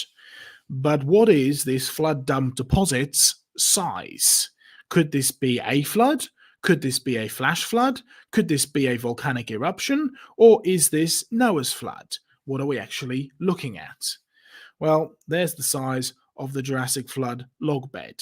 I mean, that doesn't really mean anything just like that. I mean, how big is that? Well, let's put it into perspective. There's the UK compared to Australia. Right? You can fit the entire volume of the UK 6 times into just Queensland alone, and Queensland isn't even the biggest state. So you find that this is a very, very big deposit. It is just simply enormous. You see, in order to get a deposit this big, with logs running all the way through it, all pointing the same direction, all having come from a water-based flood, and actually needing to have water to erode this away in the first place, this requires a flood of global proportions, because you need to erode that sediment in the first place. You need to take that sediment and that slurry of water onto the land. It needs to be enough to rip up the trees as well as carry the large boulders, and it needs to deposit all these rocks down. This requires a flood of global proportions to get this size of deposit. You see, when we're looking at rocks versus, whether it's a flood versus the flood, first of all, you have to know how to recognize which rocks have been formed by a flood. Then you need to have a look and see which rocks were formed in Noah's flood. So how can we tell the difference between small flood deposits and large flood deposits? What is the evidence we're looking for? And, what would we actually be looking for if we go out to see it? These are all things we need to consider. Here's some steps towards the solution, and these will be the steps towards this sort of discussion of our flood, post-flood boundary. How much water would it take to form this deposit? I mean, if this deposit is enormous, like the one at Jurassic Ark is, and requires a flood of global proportions to actually deposit it, it's pretty clear that this is going to be Noah's flood. What is the size of the deposit? Is it really, really huge, or is it a local deposit, a small deposit? Large-scale deposits that can be traced across continents gives you a good indication that it's global in its origin. A small-scale deposit that are simply just part of a locality would indicate that it, yes, may well be a flood or some kind of catastrophe, but it is a local one. All right, let's take you to Uluru, or Ayers Rock as it used to be called. This is a photo that I took out of my plane window as we flew over it. There's me and John in 2018. Great geology, by the way, great fun. I got to climb Uluru just before it got shut down, and you can't go up and climb it anymore. So we were one of the last groups of people that summer to actually get up there. So great stuff. There's the view from the ground as we're driving over towards it, and there's the view again from the air. Can you notice the layers? They're all going across like that, from one side to the other. There's no doubt about it, these layers are going the wrong way. They should be, they've been tilted up at some point at a great, massive, great big uplift. There's the rock, there's the bedding. The Ayers Rock is about 340 meters tall. It's about 9 kilometers round, so it's a pretty big rock that's sticking up out of the sediment, right? And you can see the bedrock underneath and the ground surface with the desert sands, which the rock bed Ayers Rock Uluru sticks up out of. This is a very, very big layer, by the way. It's around 6,000 meters of arkose. Arkose, that's reconstituted granite. So granite is an igneous rock, and so you've had to have something powerful enough to grind up this granite, erode this granite into basically a great big slurry, and then deposit it down as this reconstituted granite, which we now call arkose. All right, what structure does Uluru have? Well, you can actually just begin to see those great big giant layers running down across Uluru. There's those layers, there they are there, the main vertical beds running across Uluru. But you'll also find that there are actually cross beds running the opposite way in a sense. Cross beds that run throughout Uluru, there they are there. Uluru itself is made up of layers which are going the opposite way to the large layers. This is what we call cross-bedding, and you saw cross-bedding earlier in our strata experiments. Interesting. Okay, what is that actually made up of? Reconstituted granite. Lots of little bits of basalt in there as well, all sorts of little jagged bits, granite, basalt, feldspar, quartz, iron, mica, a great mixture of different things. Oh, and by the way, the fact that you have feldspar in there would suggest that it's not actually that old at all, because feldspar decays over time, and one of the ideas is that Ayers Rock is at least 600 million years old. You simply wouldn't actually have it anymore. See, something containing granite, basalt, eroded, moved, and dumped it all down into a great big basin. According to the secular geologists, somewhere between 550 to 600 million years ago. The basin was filled. Apparently, by 350 million years ago, this was hard. And then slowly, over 200 millions of years, you end up with slow erosion, creating Ayers Rock, Uluru, sticking up out of the desert. All right, let's have a look at a better explanation. You see, Twydale, one of the geologists who really study Ayers Rock, noticed a problem. This has all been clearly formed by water erosion in the middle of a desert. We've got a problem here. Okay, let's have a look. Granite and basalt eroded, for sure, which requires, by the way, a vast amount of water to actually erode granite. It's a pretty hard rock. And then you'll find that this current actually moved this sediment and dumped it down into a basin, for sure. Definitely a basin, and that basin was filled, and that basin was cemented. It was then uplifted. Massive tectonic activity, shoving the rock up, and then as the water drains off at the end of the flood, you end up with a vast amount of erosion. The arkose is lifted, the layers are tilted, the rock is eroded by water as the flood retreated. Hence you get Ayers Rock in all of its beauty. But for sure, it was a large-scale water-based deposit, and it was a large-scale water-based erosional system as well. Now, you can see this in the nearby Olgas. There they are over there. There's the Olgas, there's Uluru. It's about 30 kilometers apart. We went down there to go and see them as well. Not too far apart. Another similar structure sticking up out of the rock, right, out of the base of this sand. Beautiful place. Okay, what structure has it got? Well, there it is there. You can see the layers, similar to Uluru. There's the north. There's the way that the layers are running. You'll also find there are cross beds running the other way, so you've got nice direction with your cross bedding as well, all flowing in one direction. And you'll also find that it's slanted. It's been shoved up as well. Let's go head down into that gully there, because we got up close to that gully and look at what we started to find. What's it actually made up of? Hey, that's a hefty boulder right there, pressed right up to other not quite so hefty boulders, pressed up to fine sediment, fine sands. We took a whole field trip out there. It was great fun. Great big boulders which have been cemented together with smaller boulders which are all cemented together with very fine sediment. Some of these boulders were absolutely enormous. And the point? Rocks don't float. If you want to get these big boulders here, you have to have extremely fast-moving water indeed. Boulders of granite and basalt mixed with mud and sand all blown in together. Both of these, both the Olgas and Uluru, are catastrophic dumps. They were created by fast-flowing water. They've been cemented and eroded in a wet environment before Central Australia dried out, and they both require vast amounts of erosion at both ends.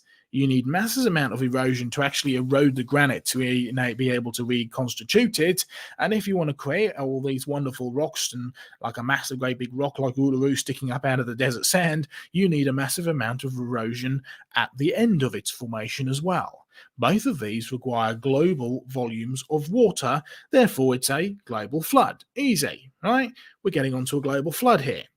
Well, let's consider the Carboniferous deposits. Northumberland, UK, I've probably used this example on Standing for Truth before. It was one we uncovered back in February. Nice polystrate tree. Poly meaning many, straight referring to strata or layers. It's a tree which is protruding up through many layers. There it is in its context. This is supposed to be 318 million years old. Of course, if you want a biblical perspective, look what we found in it. A lovely fossil thorn. And I'm sure we've done thorns with Standing for Truth before, with one of our presentations fairly recently. Great big beautiful fossil thorns, and they make a point, no pun intended. Could this be 318 million years old? Now, according to the Bible, this is not 318 million years old, because thorns are the result of Adam's sin.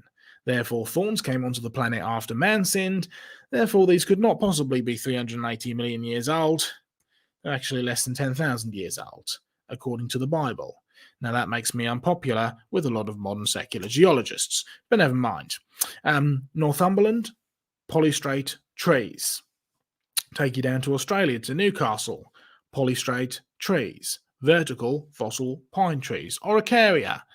Another beautiful polystrate fossil tree, back down in that same location. Of course, you have to ask the question, would you be allowed to ask, was this formed during Noah's flood in a secular conference or a secular geological conference or anything like that? Well, no, not really. Nova Scotia, Canada, vertical fossil tree. There's the black coal. There's the fossil tree. You find them all around the world like this, with the coal at the base and the fossil tree up above. Victoria, Australia, one of the largest coal mines in Australia. Huge, great big coal mine where you find these, again, vertical fossil trees sticking up out of it. I mean, look at the thickness of that coal. It's remarkable. All right, how do you get coal? Here's your standard diagram. You have trees. You have vegetation growing in a swamp-like environment, which over time produces peat. Give it some pressure, give it some heat. Over time, it begins to turn into bitumen or subbituminous coal, bitumen coal, and then finally the fine, high-grade coal at the end, which you put in your steam train. There's your other diagram. Again, a swamp with plants. Over time, sediment and rock. The vegetation turns to peat. And eventually, after 400 million years, you end up mining for coal. Good quality coal that you can burn in your engines. It started off as a swamp and requires millions of years to actually produce coal. Of course, now we know that that's not exactly right, because you can create coal in just a matter of days. You need the right, wait for it, process. You can simply get it. But look at the point. Millions of years ago, swampy water, growing in a swamp. And the argument is that growing in a swamp, you increase heat and pressure, and you get finer and finer coal. And there's your large coal mine. I mean, that's a huge amount of coal, that's a huge amount of plant material, and that is a pretty large swamp. Of course, there's one problem. What do we actually find in this coal deposit? We find trees like this. We find more trees in our coal deposit like this. What kind of trees do we find? Well, here's a list of some of them. You have the brown pine, the Norfolk Island pine, you have the Huron pine, the celery top pine, lots and lots of conifers, right? Conifers do not grow in swamps. Not one of these species can actually survive in a swamp, so you've instantly thrown your entire idea of how coal forms into jeopardy, because if it started off as a swamp, these plants do not grow in a swamp. What else do we find in this coal deposit? More trees. Different types of trees, different types of plants, lots of non-conifers, things like the silky oak and the beech trees. Some of these, by the way, are non-swamp. Some of these have some swamp tolerance, but they're not usually found in swamp. Hang on a minute, you've got a mixture here. Some swampy and completely non-swampy plants mixed together in what was supposed to start off as a swamp. You've got evidence of mixed environments, different biomes, different ecosystems actually being mixed together here. How long have we known about this? For a very, very long time, since 1927, where they've stated that the Araucarians are not bog plants, and the only reasonable explanation for their presence in coal deposits is their having been waterborne from some more or less distant site. He's saying that they have been swept in by water. They've been swept in by a flood. Take you back to Newcastle in Australia, to the black coal deposits, and these wonderful polystrate trees here. Great polystrate tree, by the way. Araucaria, same again, non-swampy plants. This is supposed to be 255 million years at the sort of Permian level. It used to be Carboniferous, now it's regarded as Permian. Some people still regard it as Triassic, so it's all over the place. But it for sure is a vertical fossil pine tree. Beautiful vertical fossil pine tree with great fossil leaves at the base. I mean, this was supposed to be a tree that lived there, died there, and got buried there. But you've got a big problem, because at the base of the plant, not only does it have no roots, it doesn't even have any soil to grow in. And at the base of it, you have some fabulous fossil leaves, great fossil leaves. Fossil leaves of, well, these are Neopterus in this case, seed ferns, great fossil leaves from seed ferns, marvelous fossil leaves, but no pine needles from the Araucaria tree, and no soil for it to actually grow in. This tree did not live and die and get buried there. This tree has been swept into place, and it has been known about for a very long time. They've written about this deposit, and they've said it has clearly been washed in with plants. Now, well, black and brown coal are found in huge flood-formed deposits all around the globe. This polystrate tree, once again, would you be allowed to ask, was this formed during Noah's flood? Even though the evidence clearly shows that it was a massive worldwide watery catastrophe that formed all of the Carboniferous through Permian deposits, they're all similar, they're all the same all around the world, and they all have these polystrate trees with rather enormous coal deposits, which clearly were not swamp. For a starter, this is far too big. Secondly, it's a mixed flood environment. In the 600th year of Noah's life, in the second month on the 17th day of the month, that same day all the fountains of the great deep were broken up, says Scripture, and the windows of heaven were opened, and the rain was upon the earth for 40 days and for 40 nights. Okay, so how do these form? These large polystrate trees. Here's one from Tennessee, right? We can find them all over the world. Stuff in the UK, stuff in Tennessee, stuff all over the world. Beautiful, great big fossil trees, right? With a shark in them. I mean, what was a shark doing in a swamp for starters, and what was it doing with non-swampy plants? You've got a shark with non-swampy plants which were supposedly forming in a swamp, but there's no evidence of this. This is mixed environments. They've been swept together for sure. Take you to Spencer, Tennessee, USA. John took me here a couple of years back. Beautiful place. Vertical fossil trees. Fossil tree in Tennessee, sitting on top of, oh, look at that, coal. Same as it was down in Northumberland, same as it was over in Australia. No roots, but coal at the base. And some rather beautiful fossils. Tassel ferns. Things like these little, oh, what's this? Marine brachiopods, sea creatures, great shells, and a rather spectacular horseshoe crab. And then look at what John took me over to go and have a dig through, and we found some arthropod trails. Beautiful trails of sea creatures, great big trails of sea creatures, and some beautiful little pine cones there. Beautiful ferns, and then John found amphibian footprints. You might just be able to see some of them there. Wonderful amphibian footprints. Okay, what have we got? Land plants, seashells, sea animals, and amphibious animals all mixed together in a coal seam. Something doesn't make sense here from an environment perspective. This is a flood. It's water where water shouldn't be. These creatures shouldn't all be together, but they've all been swept in together with land plants and dumped down quickly. It for sure is a flood deposit. And then some beautiful thorns. You see our Neopterus plant? You see all the thorny bits sticking out the side? Little thorny parts? Not 310 million years old at all, but less than 10,000 according to scripture. Let's take you to the UK, do some more research. Geology of Manchester area by Agar and Broadhurst. Beautiful tree. That's, by the way, the one that was published on the front cover. That's how we found it. It was in a bit of a state, so we cleaned it up. Great big clean up.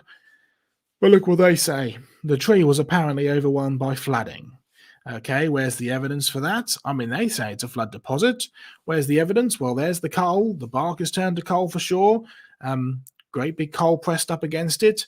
Get down and start cleaning and scrubbing it up, and look at what we find. A second tree at the base of this first tree. And it too has coal pressed up against the side. So it's bark, it's a separate tree. Can you see the tree down at the base there? It's one tree sitting on top of another tree. Now, you don't find them growing like that. This definitely didn't grow there, die there, and get buried there like that. This is definitely a flood deposit. Okay, what's the size of the Carboniferous Pennsylvanian coal bed? Remember our clue? If we work out how big these are, we can get an idea of whether this is a global flood deposit or whether it is a local flood deposit. Professor Derek Ager again. Carboniferous extends in essentially the same form from Texas to the Dantes coal basin in north of the Caspian Sea in the USSR, or modern-day Russia. There's Texas, there's the Caspian Sea. This amounts to some 170 degrees of longitude, and closing up the Atlantic by a mere 40 degrees does not really help at all that much in explaining this remarkable phenomena. Flood deposits, but even more remarkable, we found them down in Australia since Derek Ager wrote his book. Carboniferous deposits, these flood deposits, are worldwide for sure. They are flood deposits and they are worldwide. A absolutely massive deposit. Okay, let's use another example. Baldnor, Isle of Wight, just down the road from where I am. I've collected here many, many times before. Great big cliffs, by the way, great clay cliffs. And have a look at what I found the last time I was here. A rather beautiful fossil jaw. Oh, it was all buried up in the muck and the mud, so we had to excavate it carefully and bag it all up and make sure it was all kept together and all labelled so we could take it back and reconstruct it. And this was me halfway through the reconstruction process, right? Gluing it and fixing it all back together. There's the finished article. A Paleotherium jaw. Absolutely beautiful, by the way, now in our museum collection. Notice what it's buried next to. Seashells. A land mammal buried next to sea creatures. This, again, is a flood deposit. There's no doubt about it. It's all mixed together. And have a look at some of the layers that you see. Absolutely crammed full of seashells. Beautiful deposit after deposit as they've all been washed in. Seashell layer after seashell layer. It's a flood deposit, no doubt about it. And it's a catastrophic flood dump for sure. And it's mixed environments. It has all the hallmarks of a flood deposit. But which flood? Which catastrophe? All right, let's start with this question. How big is the deposit? Well, there you can see a geological map of the Isle of Wight. Baldnall, by the way, is up near Hampstead, so that's up on the north west side of the island. Can you see the Bembridge limestone and marls? Now, the Bembridge limestone and marls are found only on the north side of the island, but they're found both in the east and the west. Now, this is the baseline deposit, which these Ice Age we call, or these sort of these smaller Hempstead Baldnall deposits are actually in. But if you can see over in the north west, the Hempstead marls, that little sort of darker brown patch, that's where these fossils are coming out of. Oh, it's definitely a catastrophic flood dump, but look at that. It's pretty small. I mean, the Bembridge marls have about 25 square miles in total. Well, that's certainly not worldwide, right? That's pretty small. The Hempstead marl's even smaller. It's only 3 square miles. And if you actually have a look at the topographic map of the Isle of Wight, you'll notice that there is a lot of higher elevation on the south side of the island, and on the north side of the island, particularly in the northwest, you have very low elevation. There is a basin here, a shallow basin which has been filled relatively recently in a rather large catastrophic event, but certainly not something that is worldwide. This is not Noah's flood. In fact, we can tell it is a glacial deposit. It's what we would refer to as an Ice Age deposit. This is definitely not Noah's flood. It's definitely post-flood. See, some of the evidence we can look for, and this is when I say there's no way we can go through it all tonight, because we could go into each one of these in great detail, right? When you're looking for evidence of whether something is a flood deposit or a post-flood deposit, what you're looking for are things like the size of the deposit. You're looking for the type of deposit that it is. You're looking for evidence of animals that have been adapted for erratic climates. Remember, before the flood, there were no erratic climates. Everything was very good and mirror of the beginning. And although the world was fallen, there hadn't been a major catastrophic flood in order to mess up all of the climate, right? To have the first major climate change. So you'll find that animals that are adapted for things like cold or extreme heat are a post-flood creature. So when you find the woolly mammoths, they for sure were formed after the flood. You can have a look as to whether something is large or whether it is only localized in deposition. And also you can have a look for post-flood human interaction. An example of that would be this place here. This is on the Norfolk coast. This is where I grew up. Great big glacial deposits with a great big bed of peat at the bottom, with the chalk actually pressed up so that it's been shoved up over the top of it. Beautiful, great big deposits. Lots of great fossils come out of the freshwater riverbed there, which is a sort of a peat formation, including hand axes. Human interaction in an environment. Again, definitely, for sure, post-flood.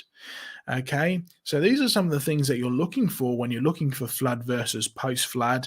Again, I know it's a big thing to kind of wrap your head around, this whole geological column issue. So I simply don't believe you can just draw a line and say this is where it is. I think you need to actually carefully balance it piece by piece.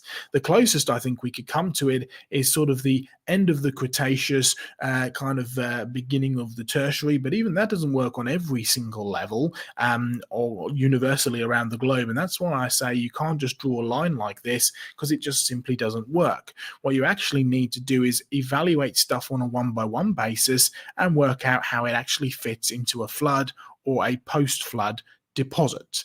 Now, this is sort of coming up towards the end, so I'm going to stop sharing. And like I say, it's an enormous topic. We've gone through absolutely masses of different stuff. It's sort of been well over 2 hours already, so it's now sort of 1 o'clock in the morning for me. But let's see if we can take a few questions and see how we're going. But I would suggest coming back fairly soon with John as well to have another go at this. Absolutely. That was a fantastic presentation, both part 1 and 2. Joe, we've got a great audience with a ton of great feedback and compliments. People saying that this is just a ton of great information, and it's such an important topic. So I'm glad that we're touching on this in great detail. what we can do is get through a few more questions, but since we are at the 2-hour mark, Joe, did you want a quick intermission? I know you've been drinking tea and coffee, and I've been drinking lots of tea and coffee. Well, I'm sure that George will fill in for me if I just nip off for a minute or two. So I may appreciate that. Of course, then we'll take a few questions. I don't know, sort of 15, 20 minutes, something like that, and then I think we should call it a night. But I will be back very shortly. You take your time, Joe. I appreciate it. So we'll go on a quick intermission here. And as Joe's gone, I want to thank everybody in the chat. This is day 2 of our Defending Genesis event. Last night, at 6 EST, we had Michael J. Ord for a presentation on the Grand Canyon. And then we had an audience question and answer for over an hour. It was really interactive. We touched on a ton of great topics. And there really was, in my opinion, and I think George as well, some irrefutable evidence for a worldwide flood presented. So that was day 1. This is day 2, the flood / post-flood boundary. This has been a fantastic presentation. I'm definitely going to be rewatching this. And again, we're having some awesome audience interaction. That's why we like doing these events and conferences and interviews live, because these topics are so important. We want to get your guys' feedback. We want to get your challenges.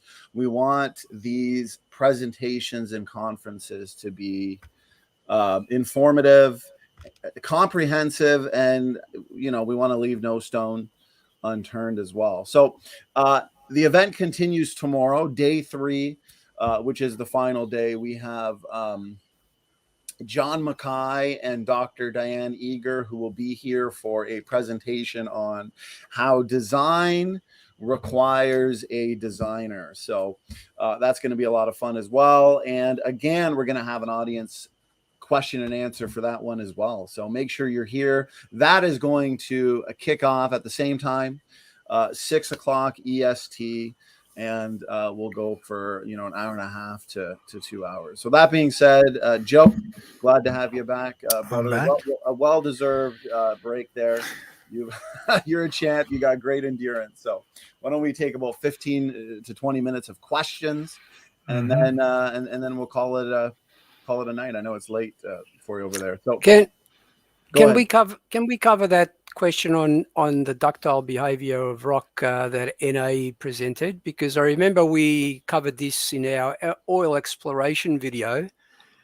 So I'd like to share something. So feel free, Joe, to jump in whenever you like. This is something we did months ago now. Okay, so there's a citation there from, I think it's from Columbia University. George, George, if I could, what I'll do is read out the question. Is this the question from NA? Yeah, if you like, yes. Yeah, I'll read the question, and then you can give your input, and then we can have Joe give his input. That way we know, and the audience knows what we're discussing here. So NA, he put forth a question. He says, someone ask the speaker how he explains ductile deformation observed in bilaterally symmetric fossils used as proof for folding of strata as a product of slow bending and heating of rock. I just read that word for word, so that's his question. Yeah, okay. Well, this is part of the answer. You can see there that in the case of granite, it behaves in a ductile behavior in strata around about 10 to 20 kilometers depth. That's the geothermal gradient in the Earth that's used by most geophysicists. But these are two papers that I actually cited in our oil exploration video. There were 2 studies done, one in China, one in Japan, which would show at what temperature this ductile behavior occurs in. This is for shale, okay? So you can see in the first paper, it's around about 4.5 kilometers depth. And in the second instance, it's around about 4.5 to 7 kilometers. So one of the things I'd like to just point out is with the oil exploration, we find oil at about 2,000 meters depth, which means that at least 2.5 kilometers of, because the area would have been uplifted, there would have been at least 2.5 kilometers of erosion that occurred. Now, using the secular rates of erosion, that equates to about 40 million years. However, even if you look at secular papers that talk about erosion, they even state that the entire Earth's landscape should erode down to sea level in 10 to 12 million years. So something doesn't make sense. The only explanation that I can think of is that shale layer was soft when it was bent in place to provide a cap for the oil and the fossil fuels that are under it. So if you'd like to add anything to that, Joe? Yeah, the point of erosion is a very good one, because one of the issues that is quite a big serious issue, is with our current observed rates of erosion, and there's evidence that it was even faster in the past if you take a secular kind of time view. Why have we got any rock left? Right?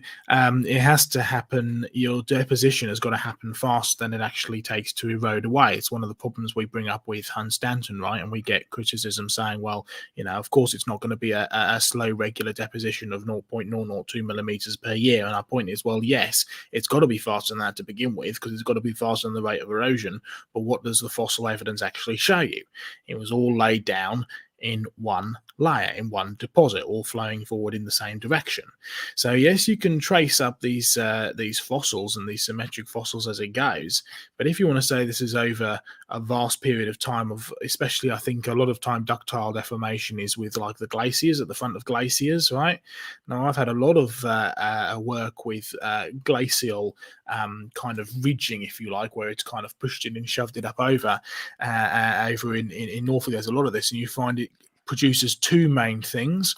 The first one is that you get a large ridge of pebbles and stones and boulders and all sorts of stuff, right? It's not no fold in it at all. It's just a big conglomerate mess.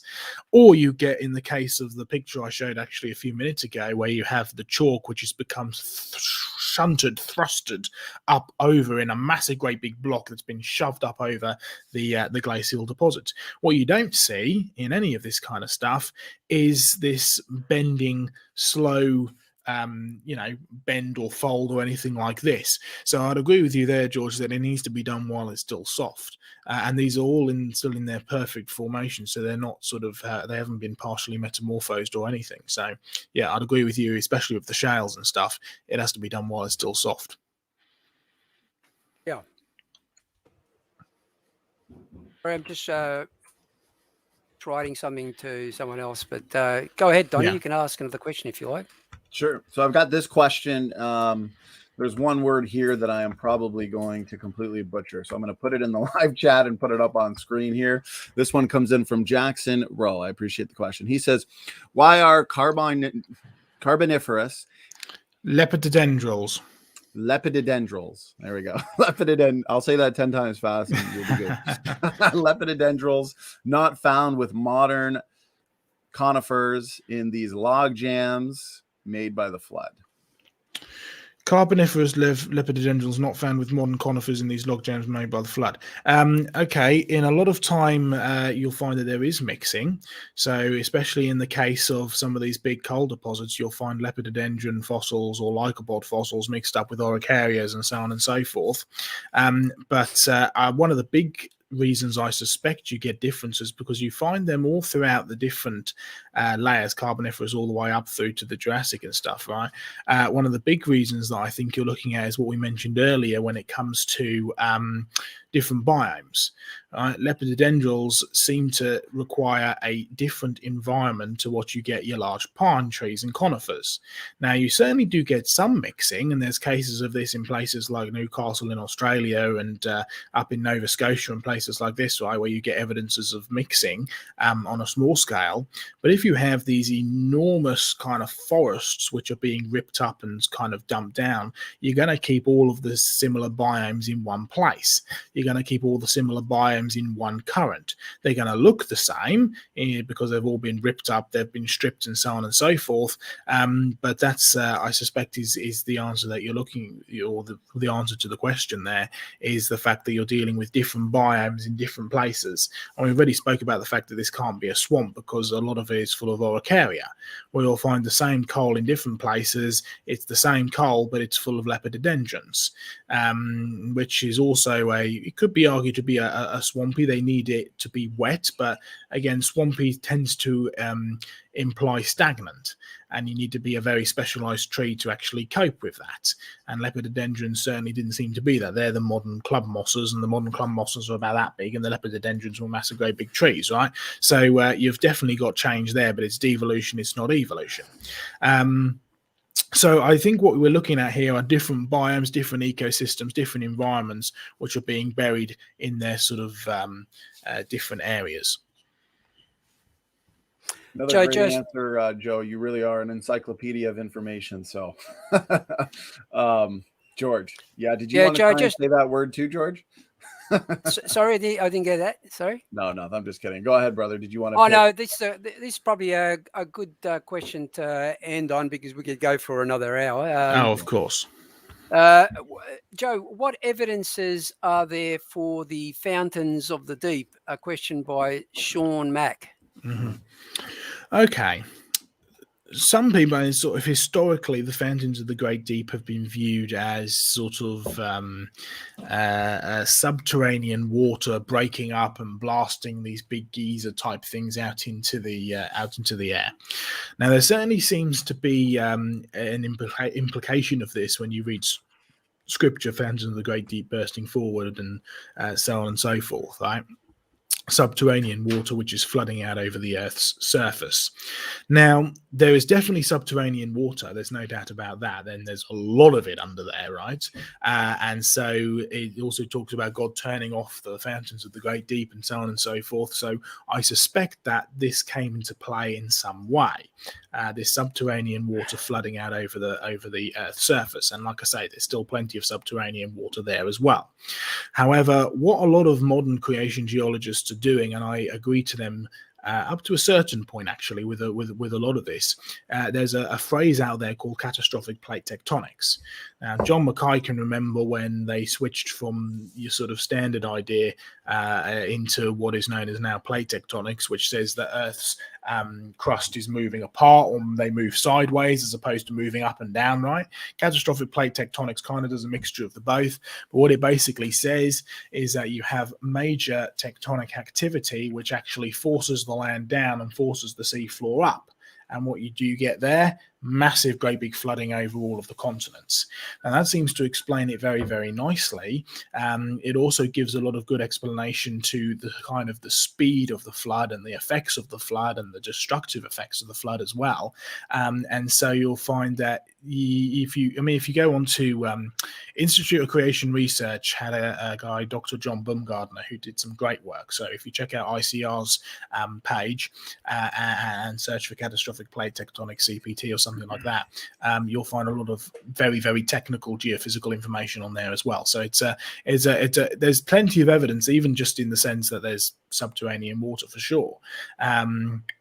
But I quite like this idea of catastrophic plate tectonics of the Earth's, basically the sea, the waters that are already on Earth, being the waters that covered the Earth in the flood. We know that the Earth was created covered with water. In the beginning, God created the heavens and the earth was without form and void, and darkness covered the face of the deep. And the Spirit of God hovered above the face of the waters. So the earth was covered in water. Day 3 caused the water to gather together into one place and let the dry land appear. So you have the implication of one land mass and one water mass. And then during the Noah's flood, the fountains of the Great Deep can also simply imply the water that's already on the Earth's surface, basically flooding over the land as a result of this tectonic activity going on. So, check out ICR. There's some good stuff on there about plate tectonics and the like. Oh, thank you. That's a great response. And, we've still got 45 people in the chat. This has been awesome. And it looks like we got through the main bulk of questions anyways, guys. So we made it. We did it. Joe, great endurance. I appreciate it. I love how informative and thorough your presentations and answers always are. Reminder to the audience, tomorrow we are back here, same time with John Mackay, and I believe Dr. Diane Heger is going to be joining us as well. Design requires a designer, so that's going to be awesome. Gentlemen, Joe, George, before we shut it down, any final words, final thoughts, final points you guys wanted to make? We could start with, sure, go ahead, Joe. Yeah, well, I was just thinking that I know this it's an enormous. I sat through this, working through like 1,000 slides. Right, I've chopped my entire presentation basically into thirds, and I've only presented 1/3 of the presentation because this is such a vast. I mean, you're really talking about layers, how layers form, the flood in its entirety, just on this flood boundary, right? And it's a controversial thing as well, and I know a lot of creationists disagree with me to a certain extent, and I think I know why they would disagree with me, and I'm sure John would be able to comment on that as well, but that's more sort of politics, and we try and stay out of that. But I think it would be very, very useful to do another program on this topic. Right, absolutely. We've used this as a foundation in a sense. I think it'd be good to get John to come on and do his version of layers and liars as well, because that's really, really good, and some sort of hands-on experience is always really good in giving these presentations. And so I think we should do it. I think we shouldn't. I obviously speak to you. We can't discuss dates right here live, but I think we should try and fit it in fairly soon to kind of jump off the back of this in a sense and get me and John on there doing a couple of different things as well. So that should be good. But yeah, Joe, do you want to follow my logic and mathematics on what I explained earlier? It'll only take like 2 to 3 minutes. Yeah, sure, go for it. Okay. So this is why we're all so tired. This is the vitamins and stuff, yeah. Well, sort of, but so I've sort of called it "Why are we all so tired?" For a couple of years now, I've been blaming it on iron deficient blood or on vitamins, dieting, and a dozen other melodies. But how I found out the real reason, right? So just follow me here. I'm going to use a generic country, so I don't offend anyone. See, this population of this fictitious country is, let's say, 237 million years. I'm not mentioning the country. Now, out of those 237 million, 104 million are retired. That leaves 133 million to do the work of the entire nation. Now, 85 million are in school, which leaves 48 million to do the work. Now, 29 million are employed by the federal government. This leaves 19 million to do the work. Now, 4 million are in the armed forces, which leaves 15 million to do the work. Take from the total of 14,800,000 people who work for state and city government, and that leaves 200,000 people to do the work. There are 188,000 ill and in hospital, so that leaves 12,000 people to do the work. Now, there are 11,988 people in prisons. That leaves just 2 people to do the work. You and me. I'm not including Donnie here because he works all the time. So we're just sitting here playing around on YouTube. How's that, eh? I like that. I'm sure a mathematician would rip you to shreds in some parts of that. That is quite funny. I like that. That's good, Nothing George. like a good laugh, Joe. Yes. And laughter is the best medicine, George. Absolutely. So there we go. We're better now. We can go back to work and work. Exactly. We don't even need to go to bed. 237 million. Joe, maybe we can just do the second part right now since we're all just kidding. Another 2 hours. I'm not sure. Yeah. That would take me to something like 4 o'clock in the morning. I'm not sure. I'm not sure how much good stuff you'd be getting out of me at that point. God bless you, Joe. And I think that's a great idea, Joe.